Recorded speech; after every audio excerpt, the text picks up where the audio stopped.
My lord.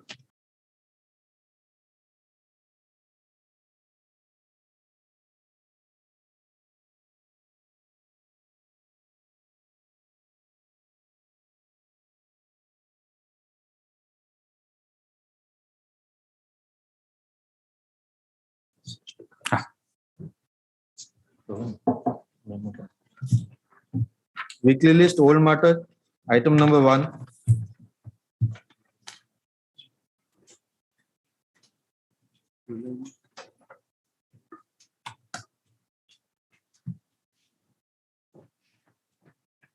I'm for the open number 3, man. All right, none appears to the petitioner. Dismissal on prosecution. Weekly list, old matter, item number 2. None appears. Dismissal on prosecution. Weekly list, old matter, item number 3. May I please?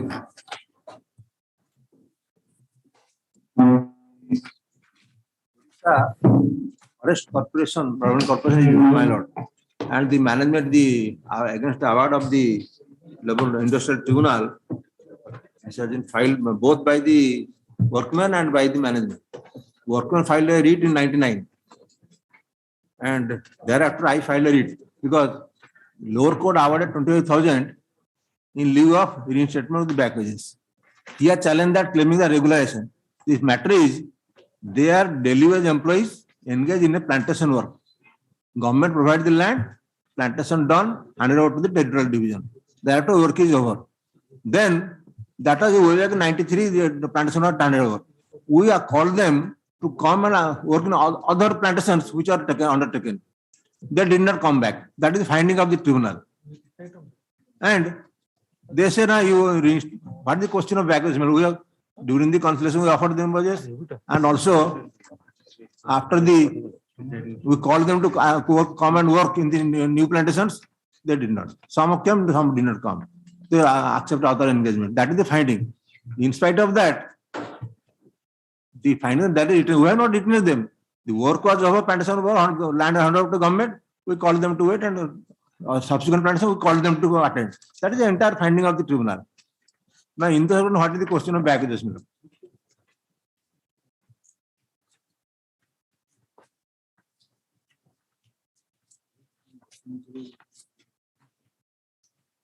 Clear finding of the court is there.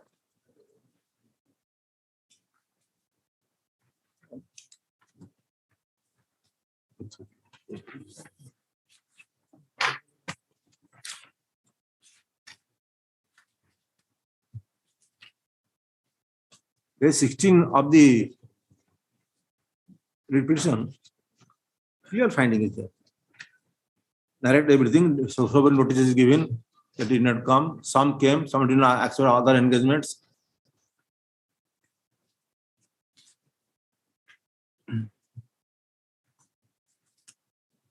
They have challenged it here, and they have not taken that money also. We came the later on after the notice issued in their deed. We also challenge because that is not legitimate. Otherwise, we are ready to pay. No problem.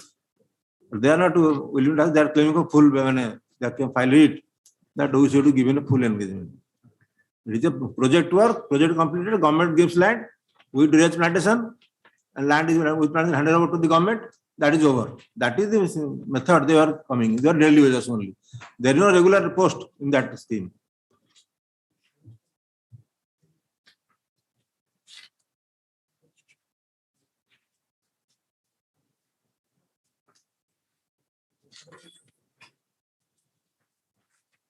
Look at this, page 27, second paragraph. It is in the evidence of the workman. To see that. I'm appealing for the workman. Just read to page 27, second paragraph, sir.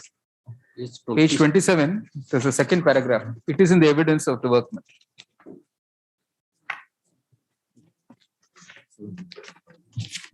The retreat statement. No, award. We're on the award. Award.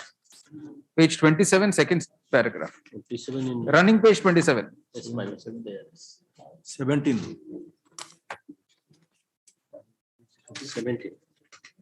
Internal page 8 of the award. Yes, my lord. 17, my lord. I have. No. 27, sir. Internal page 8. The paragraph begins, it is in the evidence of the workman. 27 is not there. The only I have been given the All right. repetition up Just to take out the paper book. 19. 1 minute, we'll give you the paper book. 19, my lord. Up to All page right, we'll 19. just give you the paper. No, just take out the page also. You also can mention the paragraph of the award. I can. No, there is no para numbers, sir. That's the only problem. Para number in the award. My lord. Running page 27. Internal page 8. Internal page 8, running page 27. East side. East side. Ask it.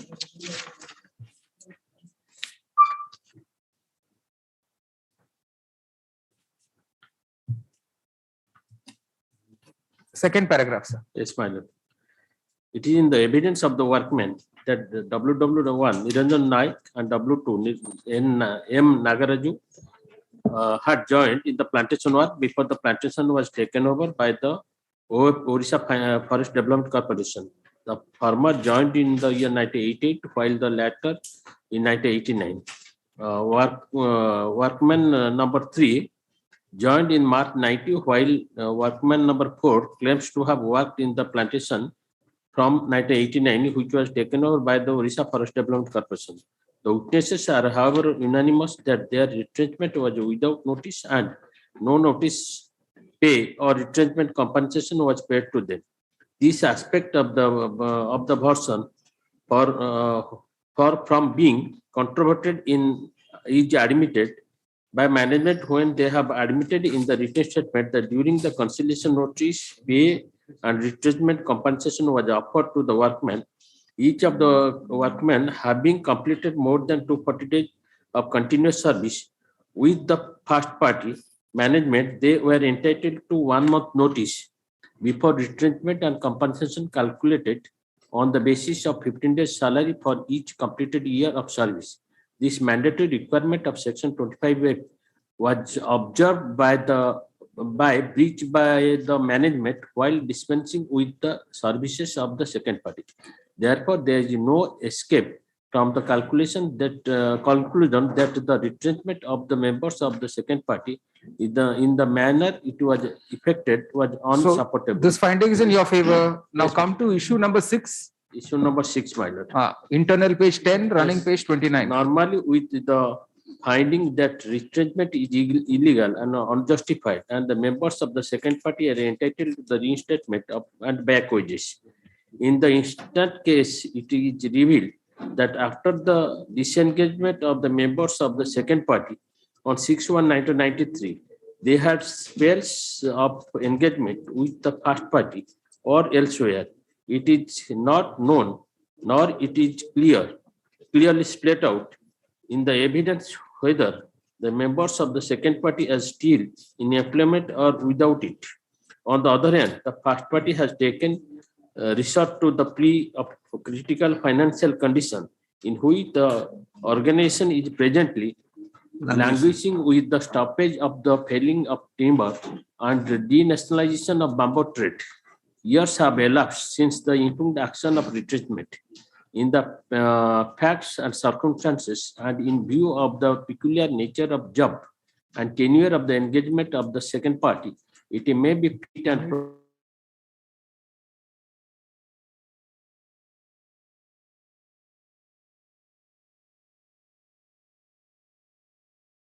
aggravate its critical financial condition. In the given facts and circumstances, I am of the view that each members of the second party is entitled to compensation of ₹25,000. Right. Only- Sir, what is wrong with this award? Nothing is wrong with the award. I don't know. Only thing, one plantation was over, we handed over to the government, then offer them to work in other plantation. 25,000 is nothing, sir.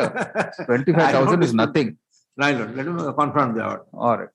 You see, all these petitions challenge an award, some by the management and some by the workmen. Challenge an award dated He 26th challenged August. in 99. I have challenged that paragraph 7 last. I know. But I have now challenged it's that, my lord. not practical, sir. My This lord. reinstatement and all is not My practical. lord, Forest Development Corporation has ample employment, my lord. So this is, Ample, my we're talking in 1989, sir. That is 1899, now we are in 1993, 22. my lord. 1993.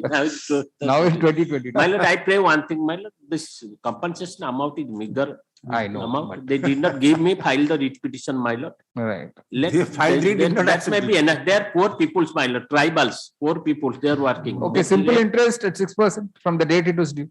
Pardon me? 6% simple interest from the date it was due. That itself is substantial for you. My lord. Oblige, you also may indicate. All right. That some by the management and some by the workmen challenges an award dated 26th August 1999, passed by the Industrial Tribunal Bhubaneswar Bracket Tribunal in Industrial Dispute Case number 20 of 1994. The dispute that was referred to the tribunal for adjudication was as under, take from running page 20, paragraph. Evidence was laid both on behalf of the workmen as well as the management, and 5 issues were framed by the tribunal for determination. Paragraph. Taking up issues 1, 2, 4, and 5 together, and on a detailed analysis of the evidence, the tribunal came to the conclusion that the management was not able to controvert the picture that emerged, consistent picture that emerged from the evidence of the workmen's witnesses, that they had worked continuously for 240 days on the plantation in the period of 12 months prior to their termination. It also emerged that there was no compliance with Section 25 capital F of the Industrial Disputes Act 1947. Full stop. Consequently, the tribunal, on an appreciation of the evidence, was unable to come to any other conclusion. Paragraph. Having heard learned senior counsel for the management and Mr. Monty, learned counsel for the workmen, the court is of the view that the conclusion reached by the tribunal is a plausible one on the evidence laid by the parties and suffers from no perversity warranting interference with the court. Paragraph. As far as the relief portion is concerned, the tribunal was of the view that with a long lapse of time and given the dire financial condition of the management, it was not practical to order reinstatement. Accordingly, compensation in lieu of reinstatement in a lump sum of rupees 25,000 was ordered for each of the workmen wrongfully retrenched. Paragraph. Mr. Monty states that because of the pendency of these petitions, the management has not even paid the aforementioned meager sum to any of the workmen. In that view of the matter, this portion of the award is modified by directing that the compensation of rupees 25,000 to each of the workmen will be paid together with simple interest at 6% per annum from the date of the award till the date of payment, which should not be later than 2nd May 2022. The LCR, if requisition, be immediately sent back to the tribunal for further steps for enforcement of the award as modified hereinbefore. The writ petitions are disposed of in the above terms. Weekly list You toll would not matter have item filed number because 4. he filed first and did not receive because I had to file. No, you No, no. Nothing prevented you from paying that 25,000, sir. Right. Weekly list toll matter item number 4. None appears. Yes, my lord, I am there. Ah. My lord, I am filing with the permission of the honorable court. I am filing 2 miscases for addition of party. That may be taken. What is And the matter about, sir? You tell us Yes, first. ma'am. Your lordship, because these petitioners and the poor workmen, they suffered from termination. Challenge their termination before the tribunal, my lord. Tribunal, my lord, first, my lord, ex parte award was passed because the management did not cooperate. Thereafter, after the instance of the management, that ex parte award was set aside. Again, opportunity was given. Then also management did not appear. My lord, matter was posted to ex parte hearing. My lord, from my side, I wanted that the notice be served because how many times I would wait, the expiry order would be set aside, again it will be reheard. Ultimately, management participated, and your lordship may kindly see the matter was posted to 28/11/2002. On that date, your lordship may kindly see one Panchanan Bag. He is Panchanan Bag and 19 others. The 20 persons appeared before the tribunal, challenged their cause of action. My lord, Panchanan Bag was captured by the management, my lord. He is not the authorized person. In the 99, he was the authorized person. Subsequently, his authorization was changed. My lord, he said that settlement can be there and it is settled. My lord, he, under the pressure of the, under threat of the management, my lord, he appeared on 28/1 and Annexure 1. The affidavit was filed before the tribunal, saying therein that it is settled at the rate of 12,500. Your lordship may kindly see, on the basis of Annexure 1, the award under Annexure 2 was passed. Two issues were framed before the tribunal. Issue number 1 is relating to the fact whether the termination is legal or justified. My lord, it was held by the tribunal under issue number 1, the termination is bad in law. It is illegal. Thereafter, it is required of the tribunal to drive itself to issue number 2, saying that my lord, back wages and reinstatement. That is the normal exception. But on the filed answering issue number 2, my submission having answered issue number 1, the tribunal below could not have answered issue number 2 in the manner it is decided. Issue number 2 is decided on the basis of the affidavit, that is Annexure 1, saying that all the workmen they have settled with the management and they will take on 12,500. My lord, I don't know what is arguing. Yes, The award is Annexure 2, correct? yes, my lord. Award is Annexure 2, my lord. Kindly read that, sir. I don't know what you're reading, what you're arguing actually. Your Come to lordship may page kindly 9 see. Page 19, sir. Page 19 is relating to the award, my lord, that is held to be illegal. Management has not challenged this. It is under the finding issue number 2. I have come before your lordship. Sir, we are reading the award only. It's Yes, the same award. award, correct? Yes. Ah, Award, your lordship may kindly see issue number 6. there is no issue number 6, sir. I No, don't sorry, know what- paragraph 6. So first read issue number 1, page Yes, yes. 21. Yes, yes, please, I would read, my lord. Yes. The second party adduced evidence for himself and for his associates. As W1, he has stated that he was working in the farm, Mahindra so-and-so contractor, and he was one of the workmen along with the 19 others, raising this dispute.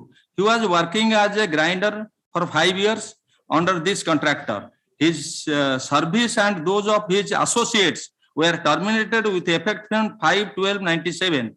The mode of such termination by notice material for this purpose. May not be, not by notice, sir. What are you reading? May not be material. It may not be material for this purpose. There was no payment of compensation, no service of notice on him and others, or payment of 1 month's wages to them in lieu of such notice. He, along with his colleagues, all totaling 20 laborers, claims compensation of 12,500 each. The first parties did not assail the evidence of this witness on any ground whatsoever. The claim of the second party and his colleagues, numbering 19, is found to be true. This issue is thus answered in favor of the second party. Your lordship may kindly see 12,500.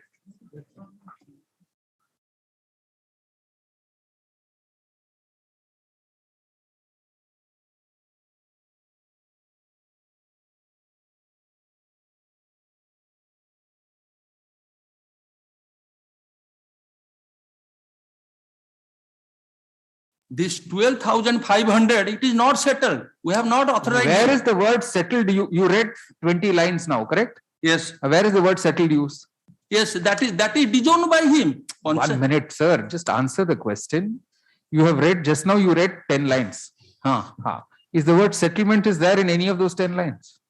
No, yes, it This is the there. award, sir. Where does it say settlement? I am coming into page 22. Settlement, page 22. paragraph 7, issue number 2. The second party and his colleagues are entitled to the relief as proved by them through PW1. WW1, sir. Yes, WW1. But I am having some less in eyesight, that is the difficult. So, your lordship may kindly see, barring other things, they simply claim a compensation of rupees 12,500 each from the past parties. The relief sought for is confined to this amount only. The award is passed as a. Where, whatever you have read so far, the Yes. word settlement does not figure at all. Yes. You are going on arguing settlement. The word settlement does not figure in the award at all. That is Annexure 1 settlement. Your Sir, lordship may- this award is not based on any settlement, sir.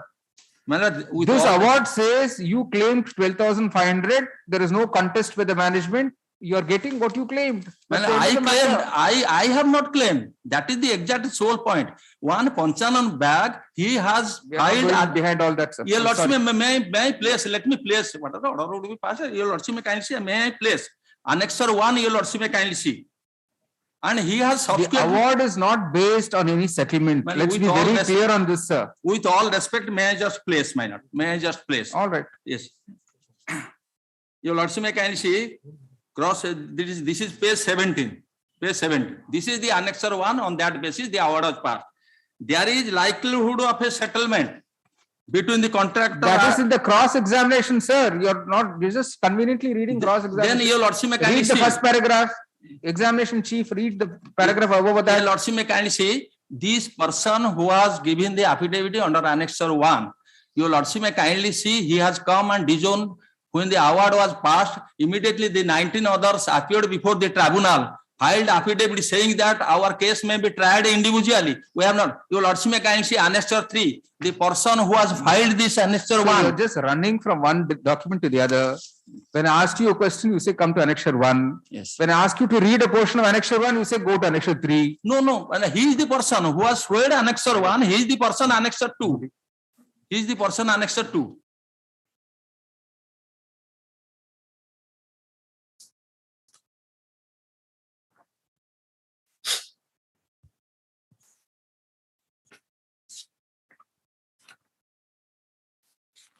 Said here, your lordship, can see Annexure 1, page 17, I am reading, your lordship.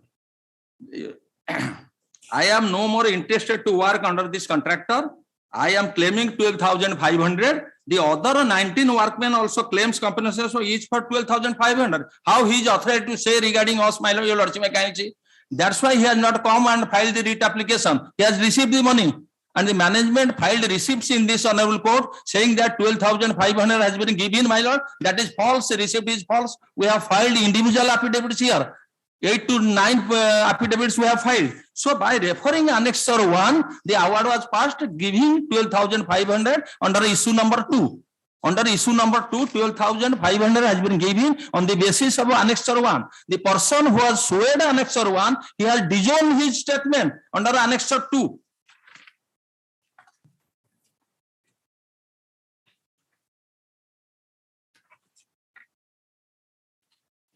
Page 24, paragraph 4, your lordship may kindly see for a moment.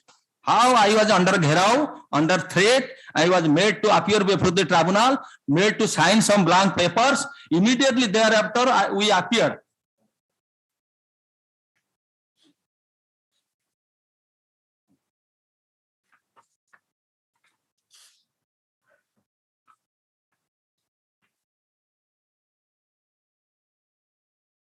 Tribunal recalled the order.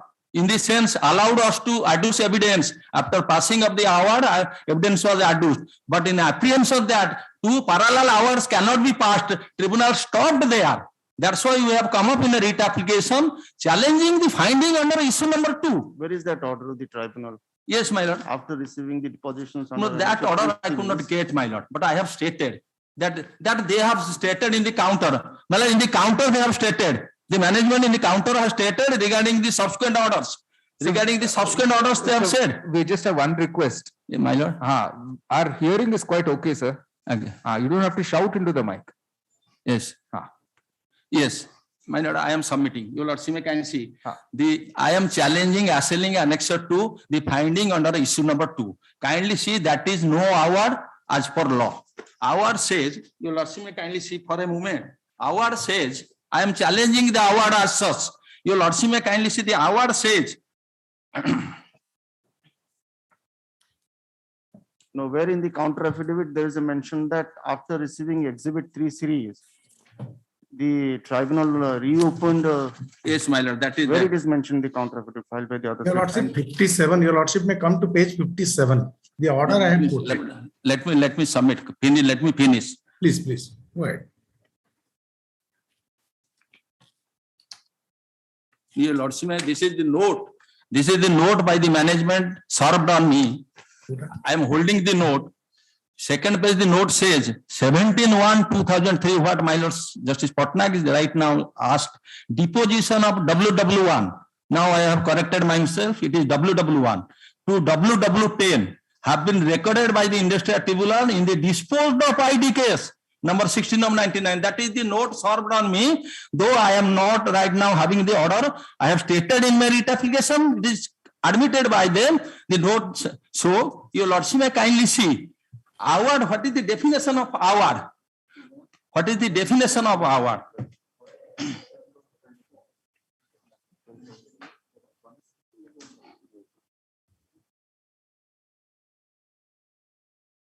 To be, my lord.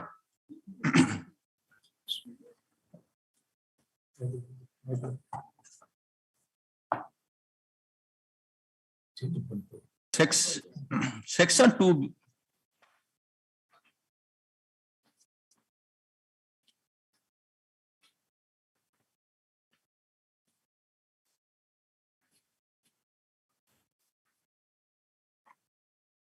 My lord, section 2B defines the award to mean an interim or a final determination of an industrial dispute. This award which has been passed, it is minus in determination. My lord, I am giving, why I am submitting one thing. The other day, my lord, the matter was taken up long since. The management had taken time to obtain instructions. 12,500 even if it is paid, but it is not paid, the receipt is false. But more compensation can be paid and it can be settled. In that way, they have taken time. But your Lordship's appreciation to judgments I am giving. Your Lordship, my lord, I have got it flag marked for your Lordship's convenience.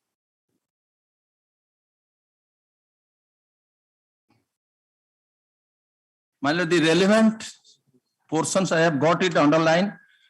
Two decisions I have given. Flag A, your Lordship may kindly see. Can you please And give I the have given a citation? square mark in the left side.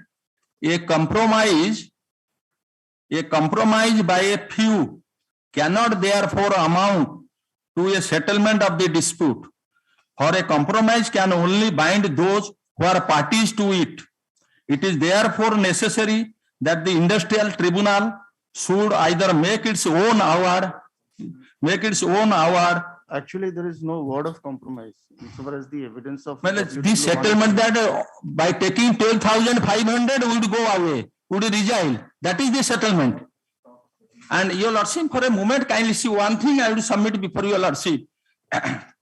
Because your Lordship may kindly see, on the basis of Annexure 1, he has granted 12,500 tribunal. That amounts to settlement. Because we have not authorized. Who is there to say in the tribunal? Then your Lordship may kindly see one thing.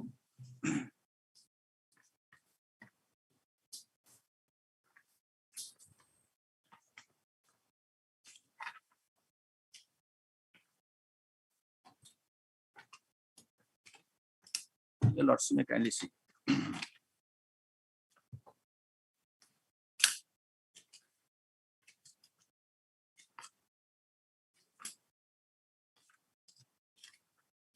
Page 24, paragraph 4. The person who has filed the affidavit before the tribunal, that is the settlement only by taking 12,500 would go away and all 19 others would go away. We have not authorized him. That's why we filed an application and it can be decided in terms of payment of, they had taken time. Poor workers in 97, my lord, 2 to 3 persons have expired. Their families are also before your Lordship by your substitution. If some more, even if accepting that 12,500 has been paid also, and that is not paid, the receipt is false I have given. 9 to 10 affidavits filed by the claimants saying that we have not received the money. Your signature is forged at the instance of the management. But if your lordship would say, I will not insist on that, but 12,500, it relates to 97. My lord, some more, that's why they had taken time, the management had taken time the other day to obtain instruction with regard to payment of some more money. That was, my lord, suggested by the court then. Your lordship may kindly see one thing, how it is done. Your lordship and my lord can take judicial notice of this. My lord, page 24, your lordship may kindly see how this person, the person who said again he has disowned, your lordship for a moment kindly see page 24. Page 24 of the brief, my lord. Paragraph 4, page 24, your lordship may kindly see.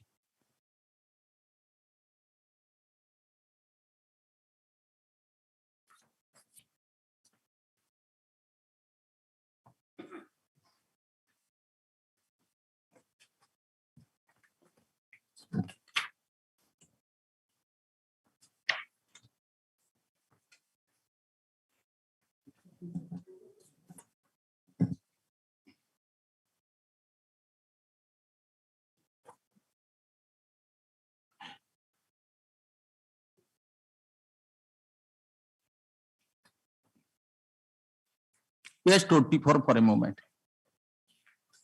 Page paragraph 2. May I place, my lord? Paragraph 4, my lord. That, my lord, the person who has sweared the affidavit Panchanan Bag, he has not come up in the writ application. He again went immediately on the very date, filed the affidavit that this is the position. Under that circumstance, I said that I will So be taking. what I have learned here is that there are some lawyers who are very allergic to judges asking questions, very allergic. So those lawyers, we do not ask any questions. All right.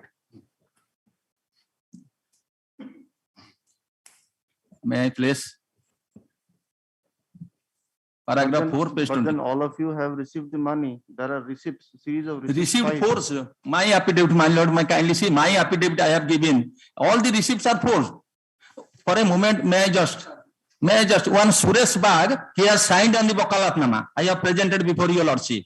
Kindly see, the Suresh Bag's signature is there. A bare look of the matter, my lord, the signature is differing. Can it be adjudicated upon? No, no adjudicated. the But proceeding all under signatures, Article 226, can it be adjudicated upon a? Read I the have text. stated on affidavit. Then my lord, may I sing a simple prayer.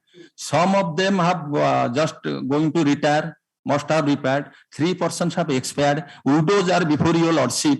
My lord, even if I have taken 12,500 then, my learned friend, earlier occasion before this honorable court, my lord, in the order, your lordship may kindly see last order of this honorable court. To get instruction,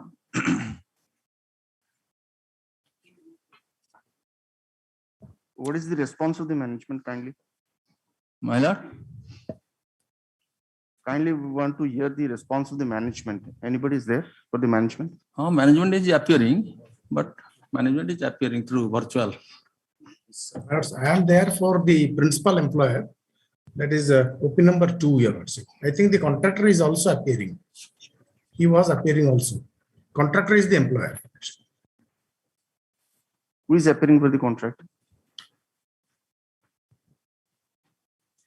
Who appears? Mr. D.K. Samal, U.K. Samal, B.R. Barik, M.K. Hathi and N.P. Roy. OP number 3. What's your response, being the original employer? But my response is that I have already filed the counter affidavit, your lordship. My response has been that there has been a settlement between the contractor and the workmen, and that has also been stated before the tribunal. On 28/10/2002 was the settlement, and they have taken all the money, and that these receipts also have been filed in the court.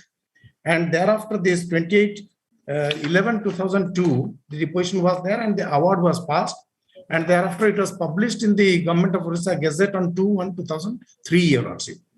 Thereafter, your lordship, 10/1/2003, there are two, because I have filed a note, your lordship may kindly have a look at 2-page note, date chart. If it is there in your lordship's brief, I have already filed. That is on 22/2019, I had filed, your lordship. Is it there in your lordship's brief?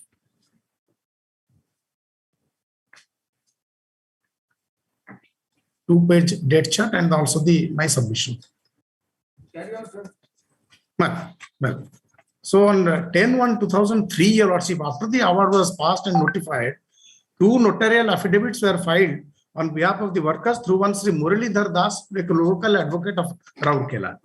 That was Annexure 3 series, page 23 to 32, Your Lordship, which is my learned friend has already attached to the writ petition. That is after the award. Then deposition of WW1 to WW10 of those witnesses, they have been recorded by the tribunal on 17/1/2003.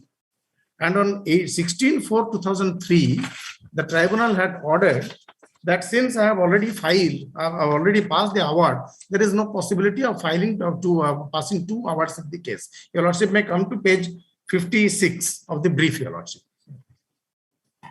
7.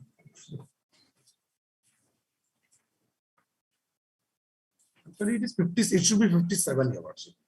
Order number 56. Internal page 6 of my counter, Your Lordship.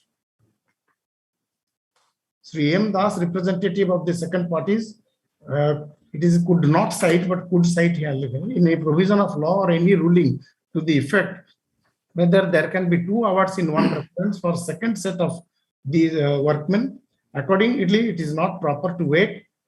It is since die, but it is signed die. Or whatever has been quoted, I have only quoted that. This should be signed die for this purpose.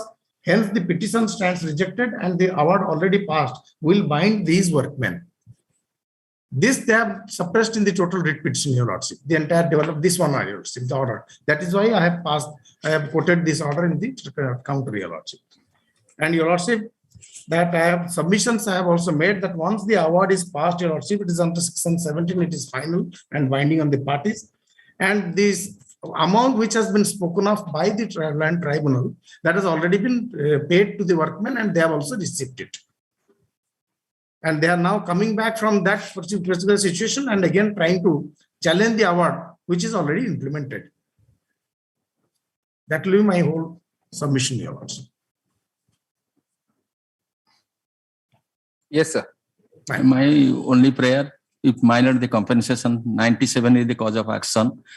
3 persons have died. I have given a substance. Widows are before your lordship, and others are, my lord, they must have attained the superannuation age, my lord. And compensation, if at all, I at the moment, my lord, I accept even if I have filed 12,500 given in the year, my lord, much before, my lord. If it can be enhanced, my lord, back wages, 50% back wages compensation would be much higher. I am not claiming that, my lord. With regard to that, the tribunal has not said, and also if adjudication, even if also minor settlement that is not there, who has authorized, my lord, the person to say that they want 12,500? What is the material before the tribunal to come to the conclusion that we only confine ourselves to 12,500?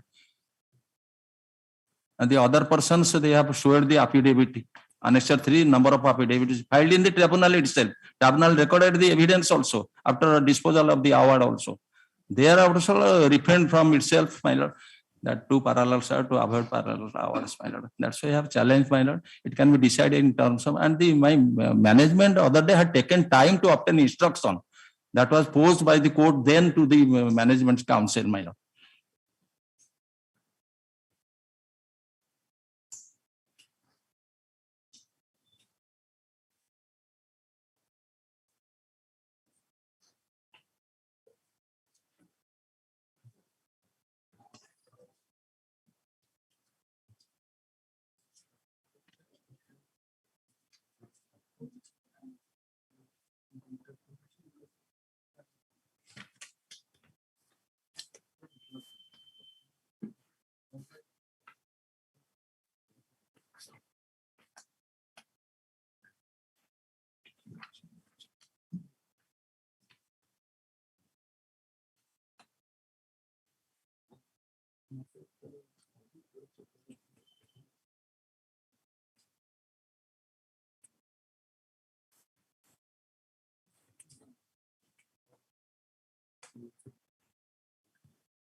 pass the detailed order, we're not inclined. My lord. The petition is dismissed. The detailed order will be. Yes, my lord. All right.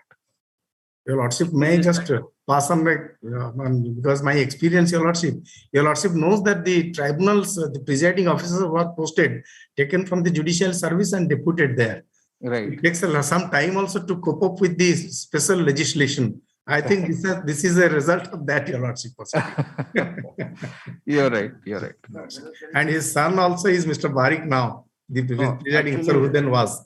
I would like to know whether there is any provision in the IDEA Act to recall the award. No. on the basis of the No, depositions there isn't. received. No, Your Lordship. No. It's a limited tribunal, limited by. the Only statute. restoration, if it is an ex parte award, then restoration. Correct. So blessed. Right, sir. Thank you. Obliged. List item number 5. We please, Your Lordship, on the VC minutes. Yes.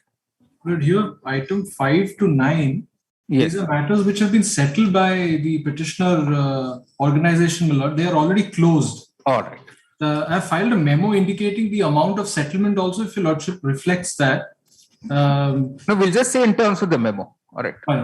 In terms. The counsel to the petitioner informs the court that these matters have been settled, put down all the 5, and memos indicating the amounts of settlement have been placed on record. In terms of those memos, which are taken on record, the petitions are disposed of. No, my lord, I am for the workman, my lord, opposite party. Let me take instruction. To my instruction, only one matter. Item 5 has been settled. So if it is not, you file an application. We're not adjourning it, sir. Right. My instruction is that only one matter is. If it is like that, you file applications to reopen. All right. Weekly list item number 10.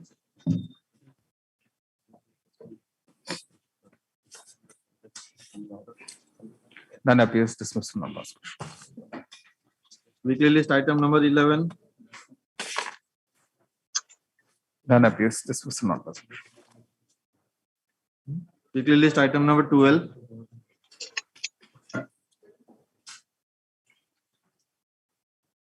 None appears, dismissed from My lord, I non-prosecution. am. 12, my lord, this.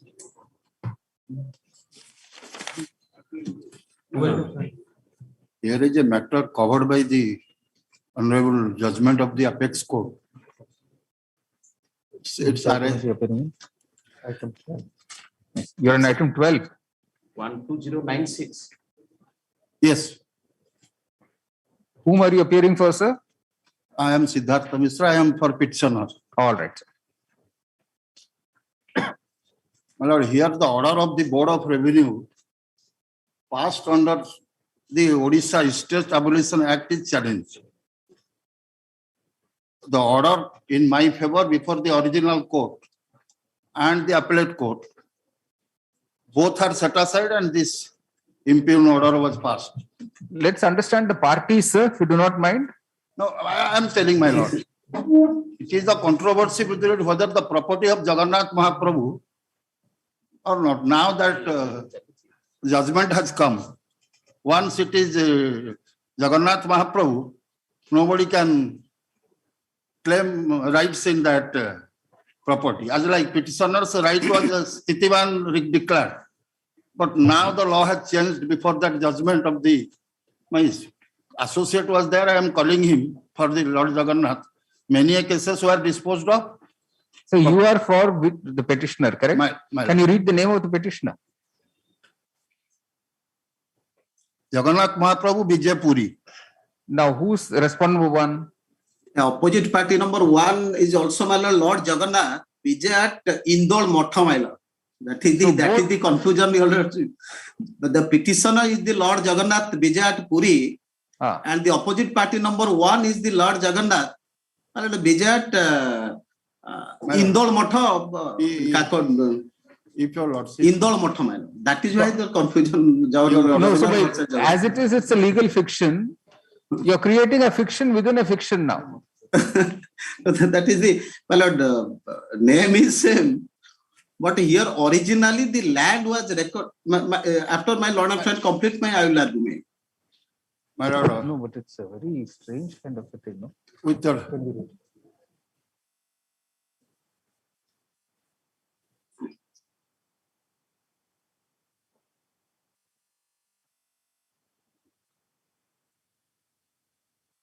the leave of my lords. Just one passover, I am calling my learned friend. His brief I was borrowed. This is 2005 case. I could not, in spite of my effort. I borrowed him from him. He was outside. His brief. I am presenting by reading it. Why is he shy coming here? 2005. No. Why is your friend unwilling to come to the court? He was here, just outside, sitting in the chair of my lord's court. Then what happened? Now his presence or not, I am not bothered, but with the leave of my lord, I am saying critical. My lord, here is a case wherein I have nothing to claim, my lord. Only my claim is, my prayer would be before my lord would be that now my claim so far civil right is concerned, I cannot exercise in view of the judgment of the Honorable Apex Court in Siddha Matha's case. My only submission would be before my lord. Now they have made a scheme. Persons who are occupying the lands can apply them. I want to avail that. Who is I? What is this? I'm repeatedly asking you. You are the petitioner, you say.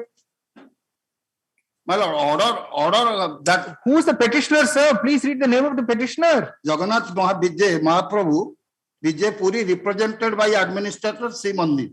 Are you the administrator, sir? What are you arguing? My name was for the petitioner, therefore I am sorry. Your lordship may pardon me.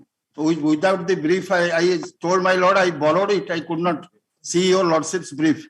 My brief is not there, no contact. So without brief, you're simply arguing. I am borrowed the brief. What in your borrowed brief, who's the petitioner?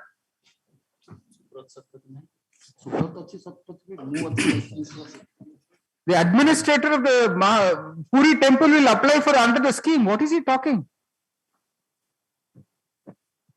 What are you talking? He go on Passover, lordship may leave. No, what Passover, sir? You first of all, let's be clear. Who are you appearing for? Whom are you appearing for? Petitioner seems to be the trust itself. No, that's not. The cost title doesn't say it's a trust. It is the Puri Lord Sri Jagannath Mahaprabhu represented by the administrator. And he's saying, I will apply under the scheme. How can the administrator of the Puri temple apply under a scheme? What is he talking? My lord, I am sorry, my lord. I could not. No, if you have nothing to do with the brief, just simply don't walk into the court and say anything you like. I should have said no instruction.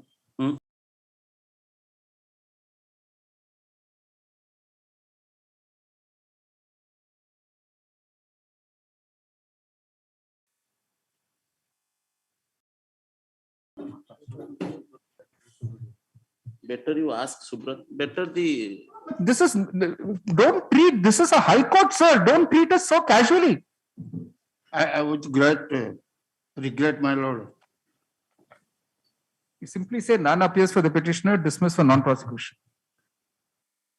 I am sorry to bother, my lord. 2005, no contact. I tried my level best, but could not. Third. I am sorry, my lord, too. Weekly list item number 13. In this matter, work matter, and LCR is in the digital. May I pray for calling the LCR because the. You tell us what the matter is about.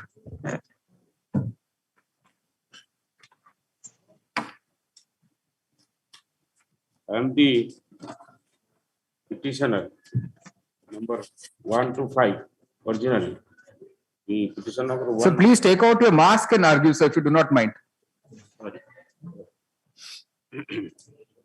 And please speak into the mic, sir.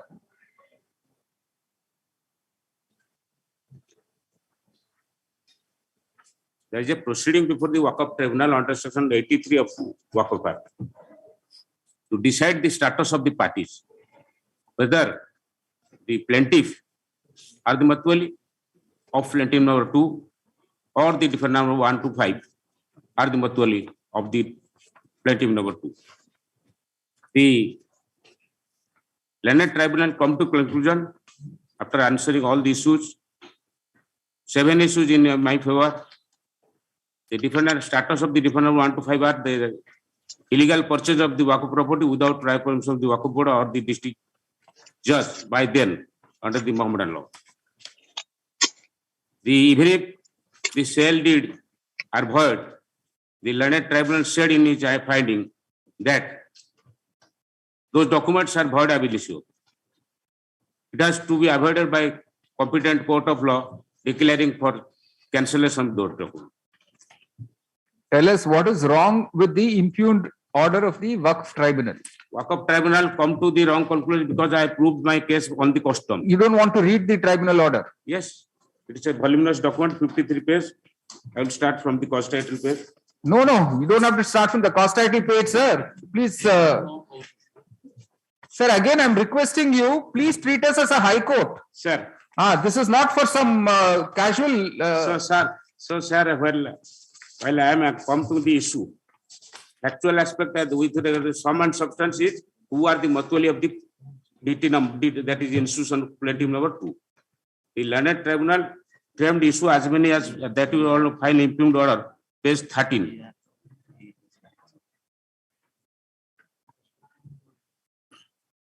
If the issue maintainable in eye of law, have the plaintiff cause of action to bring the suit, have the tribunal jurisdiction to adjudicate the suit, if the suit hit under the provision of the OE Act, if the suit hit under the law of estoppel res judicata, if the suit bad for non-random necessary parties, if the plaintiff number 1 is the lineal succession of the Pirsa Hyderel, whether the plaintiff number 1 or the defendant 1 to 5 are Matwalis of the suit properties, whether the plaintiff number 1 and defendant 1 to 5 have any manner of right, title, interest, and possession of the suit land, whether the ancestor of the plaintiff number 1, along with other, had legally alienated the suit property in favor of the ancestor of the defendant 1 to 5, with the strength of format registered lead deed between the year 1936 to 1942, whether the defendant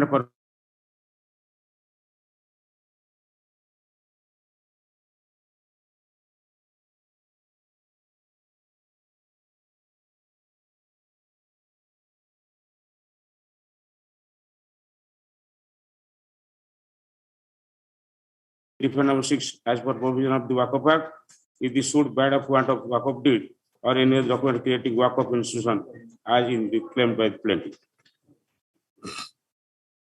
The issue number 4, 12, and 6 has been discussed in para 6 of the impugned judgment.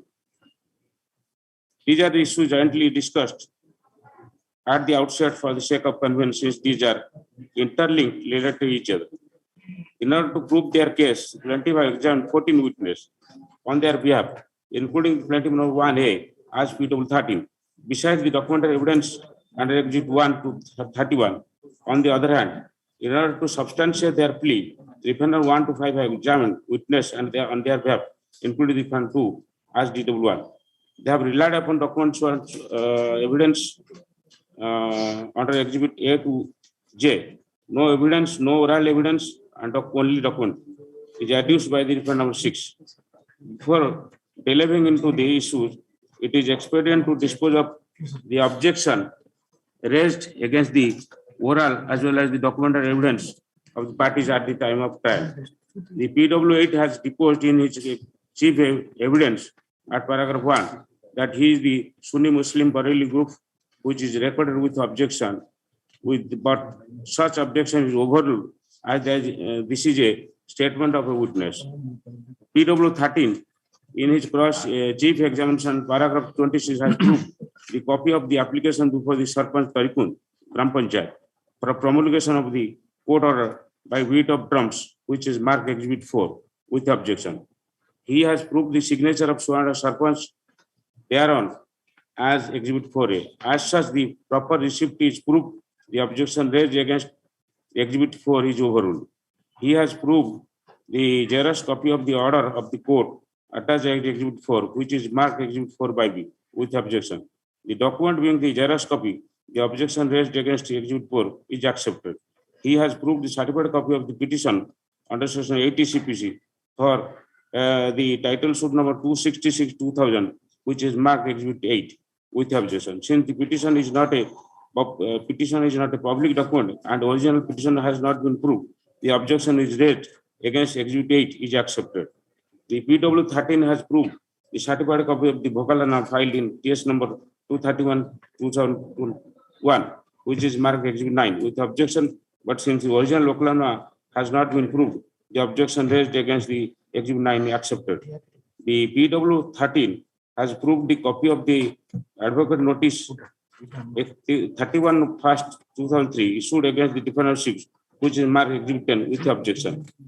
He has proved the copy of the plan attached to Exhibit 10 and Exhibit 10A. The postal receipt as Exhibit 10B and AD receipt as Exhibit 10SC, which are marked without objection. As such, the objection raised against Exhibit 10 is overruled. The PW 13 has proved the copy of their representation dated FA before the Chief Executive Officer of the defendant 6, which is marked Exhibit 12 with objection. Since there is no evidence whether it is the office copy or it is an unauthenticated copy, any proof regarding the receipt of the original on behalf of defendant 6, the objection raised against the Exhibit 2 is accepted. The PW 13 has proved Xerox copy of the two government letters and also copy of the government notification, which are marked Exhibit 8 to 20 with objection. Since these are Xerox copy without proof of any authentication, the objection raised against Exhibit 8, 9, 19, and 10, 20 are accepted. The plaintiff has proved the certified copy of Xerox copy of survey document dated 16/12/74 of the Office of Waqf Board, which annexed as Annexure 27 with objection. Since this document is purely proved through an official witness, the objection raised against Exhibit 27 is overruled. The plaintiff has proved survey register 4 of the Office of Waqf Board, which is marked as Exhibit 28 with objection, but as this is document is purely proved through PW 14, an official witness of staff of the defendant 6, the objection raised against 28 is overruled. The DW21 examined on behalf of the defendant number 1 to 5 have proved the registered permanent Chasapota dated 14/36 and registered Seva Samarpan Patra 2837, registered Chasapota dated 2/12/30 and registered Seva Samarpan Patra 2/12/30 and registered Chasapota dated 29/12/42, which are marked Exhibit A to E respectively with objection as beyond pleadings. But since these are 30 years old document and proper custody has been proved and there is pleading about the material particulars, such objection is overruled. The DW1 has deposed in cross-examination at paragraph 26 that they have not filed their legal hair certificate of his father and his father brothers to show the name of their LRs, which is recorded with objection. Such objection is overruled as plaintiff have pleaded that defendant want to add not their family members. At paragraph 32 of DW1 has deposed that he cannot say amount spent for execution of Exhibit A to E, which is recorded with objection. Such objection is overruled since the plaintiff do not admit veritable execution of Exhibit A to E. It is suggested to defendant DW1 at paragraph 32 that Exhibit E are not executed as representation of the plaintiff note, which is recorded with objection, but objection is accepted as this material facts is not pleaded in the plaintiff. It is suggested that DW2 at paragraph 39 that there was no legal necessity for the execution of Exhibit A to E, which is recorded with objection. Such objection is accepted since the material facts is not pleaded in the plaintiff. It is also suggested to DW1 at paragraph 39 that the contents mentioned in the Exhibit A to E were not the real reason for the requirement of plaintiff number 2, which has been recorded with objection as beyond pleadings. As such, the objection is accepted as this material facts has not been pleaded in the plaintiff. It is also suggested that to the DW1 at paragraph 41 that the ancestor of the plaintiff have not executed the document under Exhibit A to E. Exhibit A to E are fabricated under impersonation, which is recorded with objection, but such objection are overruled as the material facts has not been specifically pleaded in the plaintiff.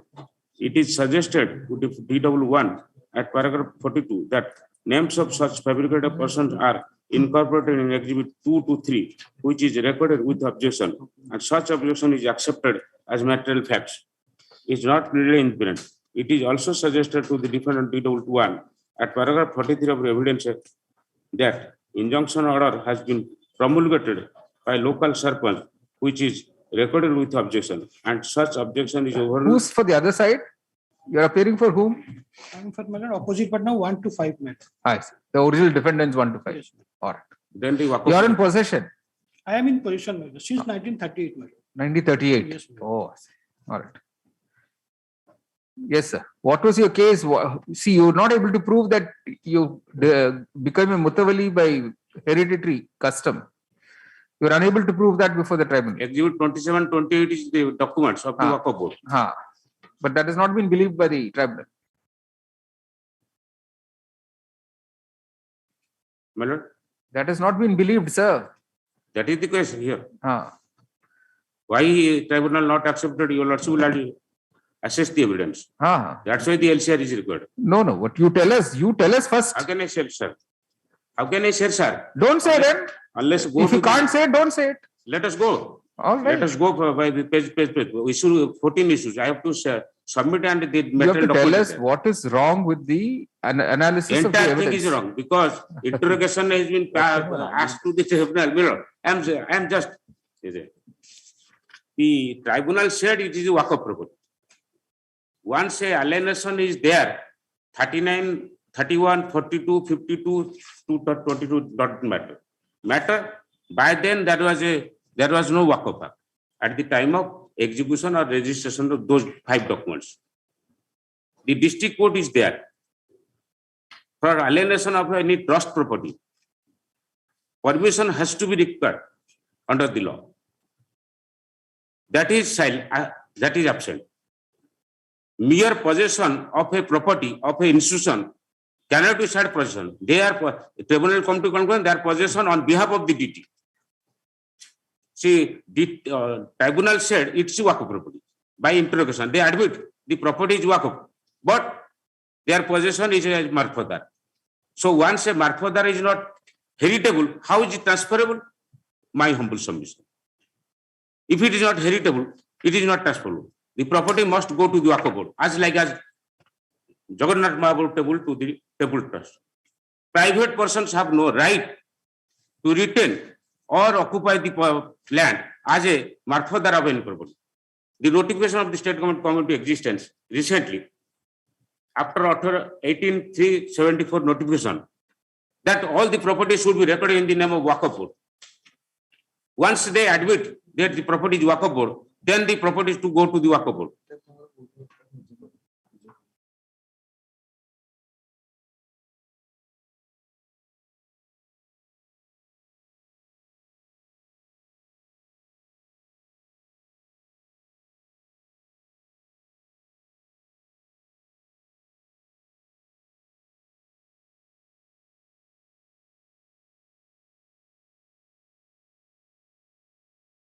And they have, by the order, I have asked the interrogation, and the counsel for the defendant admit that the property occupied by the order of the tribunal, and that the finding in the judgment that property is Waqf. 207 of the Mohammedan law. Once a property cannot be said that heritable transfer mutawaliship right, the same status attributed to the defendant. The learned tribunal come to that error. The learned tribunal should have said, once a Waqf property and Waqf council has argued that property must be come to the Waqf board. My only humble submission, the entire property must be come to the Waqf board. They cannot claim as a marfadar. Right of succession goes, right of inheritance goes. That is and some. What do you say? They have filed the case before the tribunal with prayer for we are the hereditary matwali of the plaintiff number 2, my lord. Hereditary has not been proved by the plaintiff, my lord. So though I am proved that I am the marfadar of the DT from the date of 1938 when I received the 5 documents, registered instrument, my lord. On the basis of the document, I am claiming my marfather of the DT, my lord. I am not the claiming real owner of the DT, my lord. I am only the marfather of the DT. I have claimed before tribunal. So the tribunal has rightly passed the judgment, my lord, after examination 14 witnessed by the plaintiff and 2 witnessed by myself, my lord. Rightly discussed, my lord. Okay. Regarding document, my lord, clearly the learned tribunal discussed in para, my lord, 17 and 18, my lord. Yes. Of the impugned order, my lord. Yes.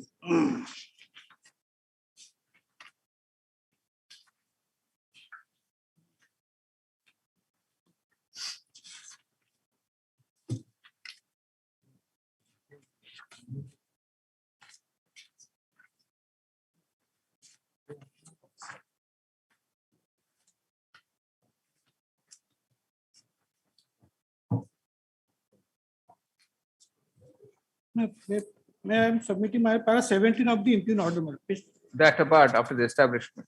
My lord. Apart after establishment of this tribunal, the plaintiffs have amended the plaint in conformance with the provision of Waqf Act 1995. And since this suit has been filed prior to the establishment of this tribunal, and the document under Exhibit A to A relates back to the year of their execution, the validity of the document are to be considered as per the law prevalent at the relevant time. Section 51 of the Waqf Act 1990 provides the transfer without permission of the Waqf Board is void, but corresponding to Section 36A of the Waqf Act 1954 provides that any allegation without sanction of the Waqf Board is invalid, not void but invalid.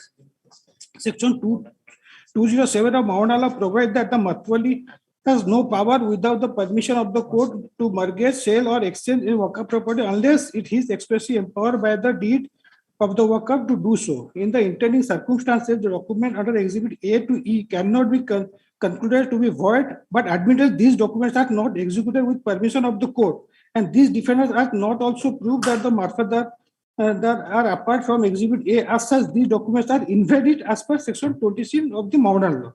In the intending circumstance, these documents cannot be brushed aside in the limelight unless and until they are avoided by the competent authority subject to limitation. The plaintiff has also filed a petition for amendment of their plaint before civil court to insert the prayer that the document under Exhibit A to E are void, and such prayer for amendment has been rejected as barred by limitation by the learned civil judge junior division by order dated 28/8/2003 as evident from Exhibit J. So what has happened? That order became final. No, final line. I am saying I am the No, 1 minute, sir. Question is this 20th August 2003 order, was it further challenged by them? No, they have not challenged. That's all I asked. All right. Para 18, in view of my efforts discussion, I conclude that the document under Exhibit A to E are voidable documents which are not yet been avoided. As per the defense number 1 to 5, besides the document under Exhibit A to their case is also burst from the document under Exhibit 1, 2, and 3 in order to substantiate that the consolidation ROR under Exhibit 3 has not become conclusive. The plaintiff have proved the certified copy of the order in consolidation revision number so and so as Exhibit 30, as well as the certified copy of the order in restoration miscase number 47/2005 arising out of miscase number 103 and by 2003 as Exhibit 31. The Exhibit 31 reveals that the restoration miscase is still pending. Thus, it is proved that the dispute is now pending before the learned consulting officer. But it is ruled by the Honorable Apex Court in the state of UP versus Mohammed Noor reported in 1958 AIR Supreme Court 86 that the filing of the appeal or revision may put the decree or order in jeopardy, but until it is reversed or modified, it remains effective. Accordingly, the considered ROR under Exhibit C, Exhibit 3 cannot be ignored. Besides the aforesaid document, the defendant 1 to 5 have also relied upon the vesting parta under Exhibit F, which is challenged by the plaintiff as fabricated document. The plaintiff has also filed a petition calling upon defendant number 1 to 5 to produce the other records. What happened in the consolidation proceedings? Already over, my lord. And what was decided in that? ROR has been published in my name, my lord. In your name, is it? Yes, my lord. And that has not been challenged? No, my lord. That is in the miscase that is pending. That is as read out. revision petition filed and restoration dispute for default, non-prosecution. They have filed a Miscase So that is over then. They, as a Marfother, they have recorded. Wakaf is not a party. Their evidence is document is there.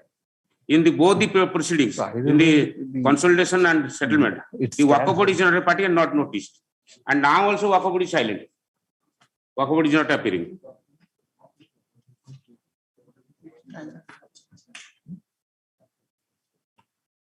All right. We'll reserve orders. Initially, there was a suit. Right. In the civil court.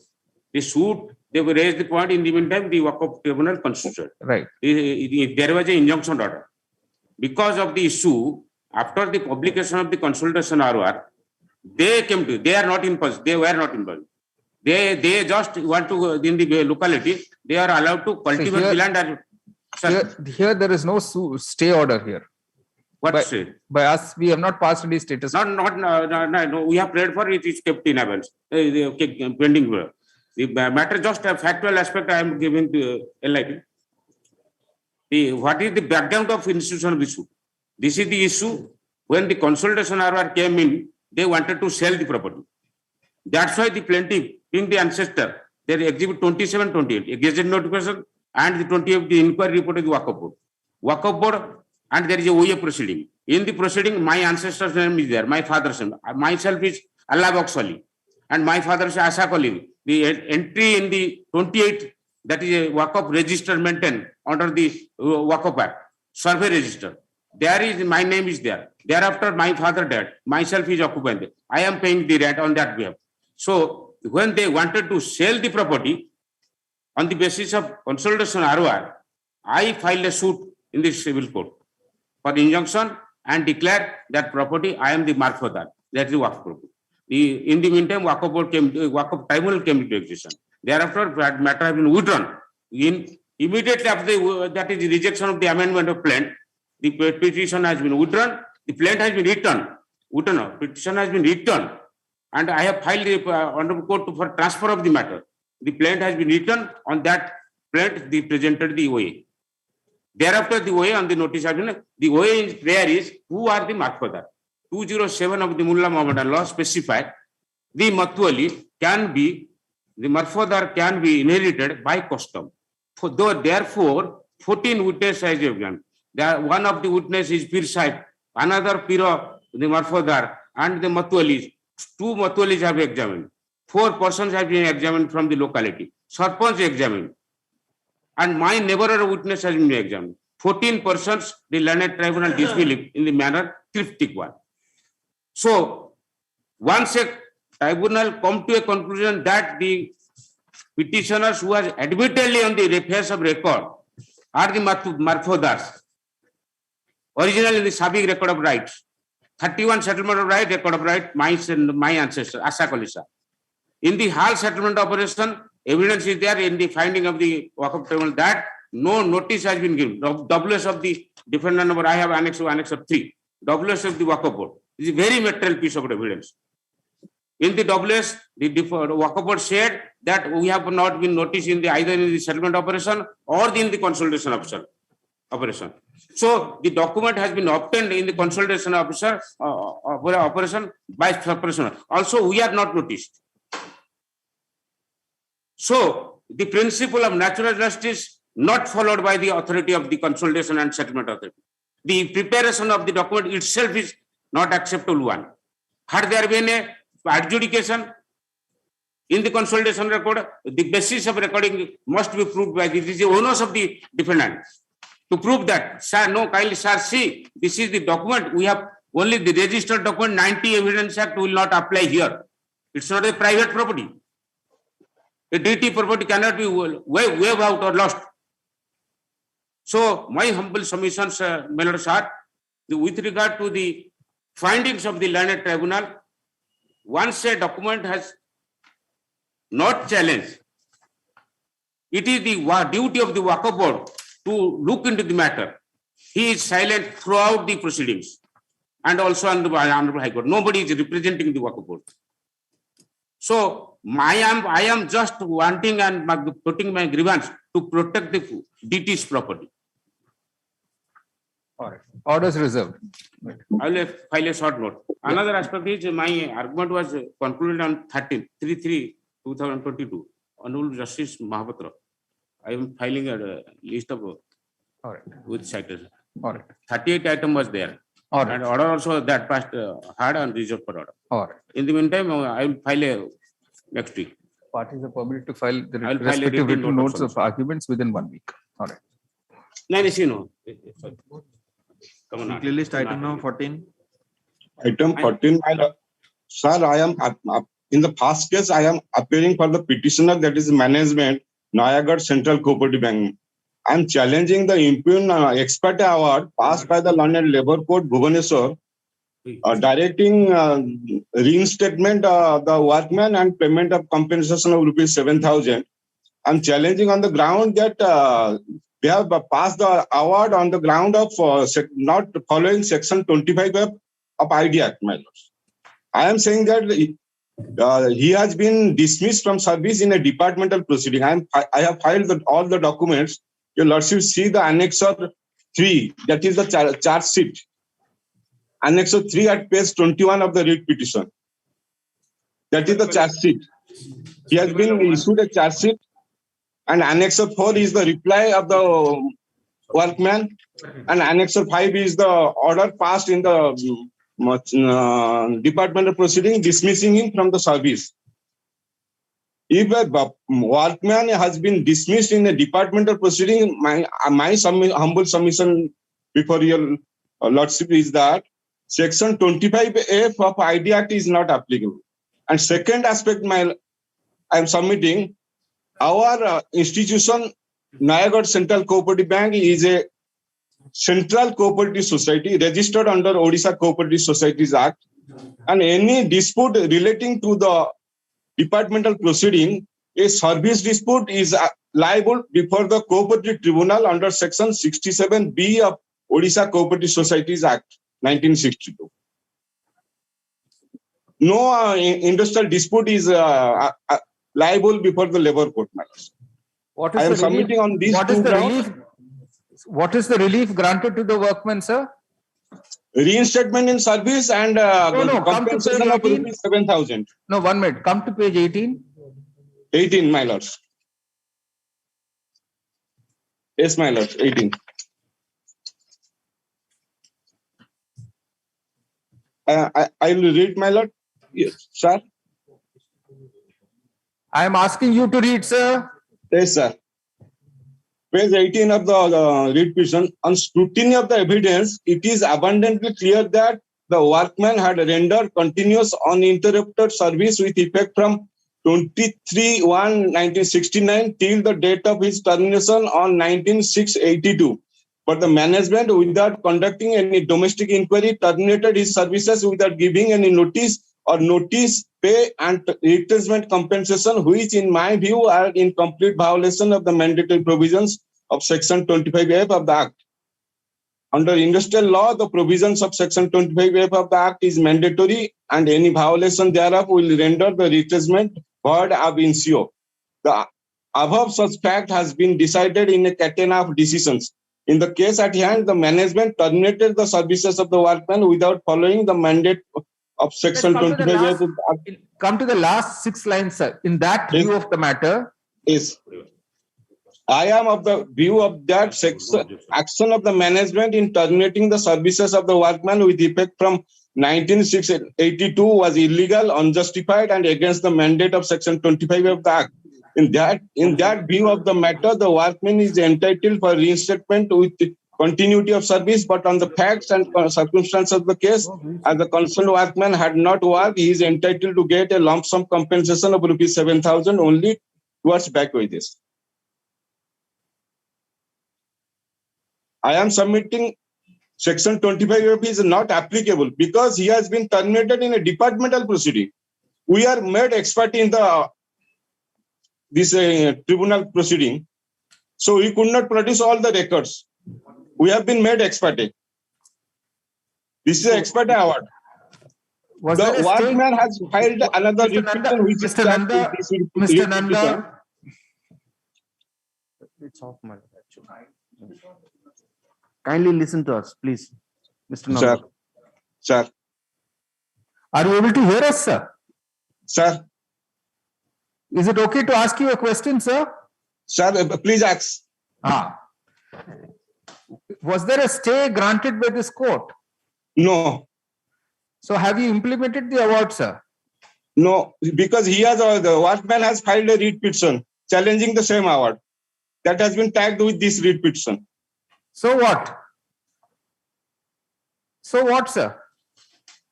If he has filed a writ petition challenging the same award, does it mean it will not get implemented? No, we have not implemented.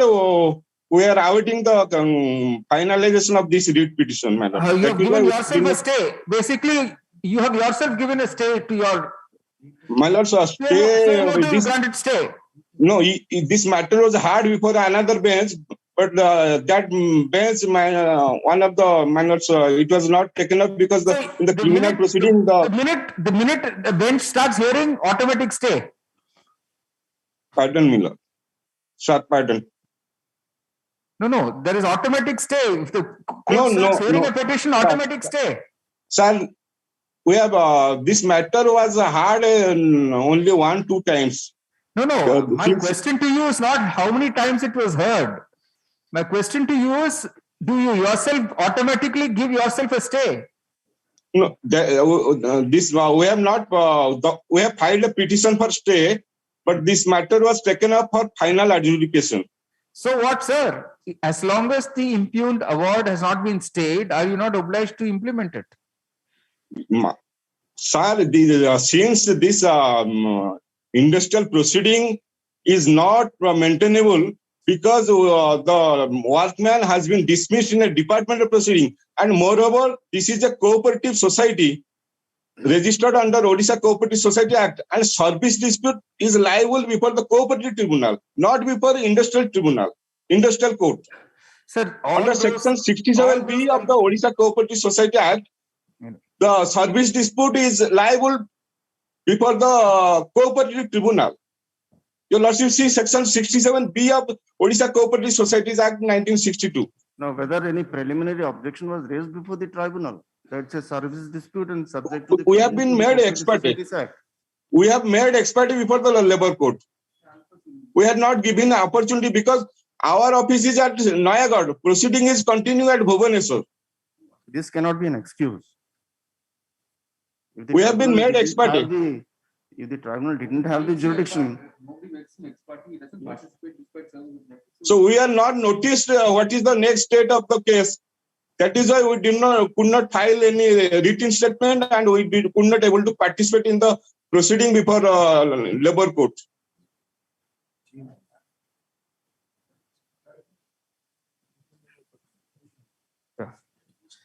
All right. The challenge in the present petition is to an award dated 1st September 2005, passed by the Labour Court Bhubaneswar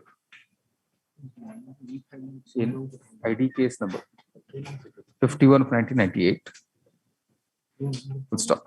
The dispute referred to the Labour Court for adjudication was as follows. Take from running page 14, internal page 2 of the award.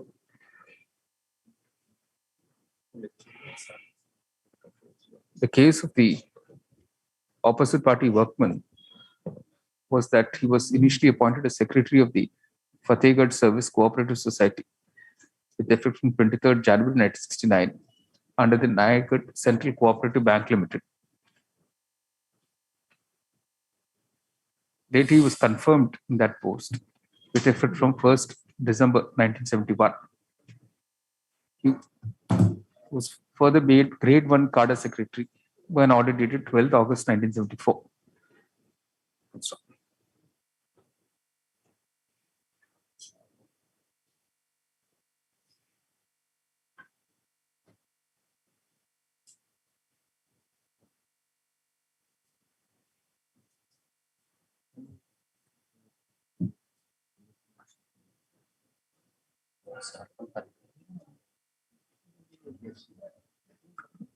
Correct. On 15th February 1982, he was issued a notice asking to hand over the charge to one Sri Lakshmidhar Sahu.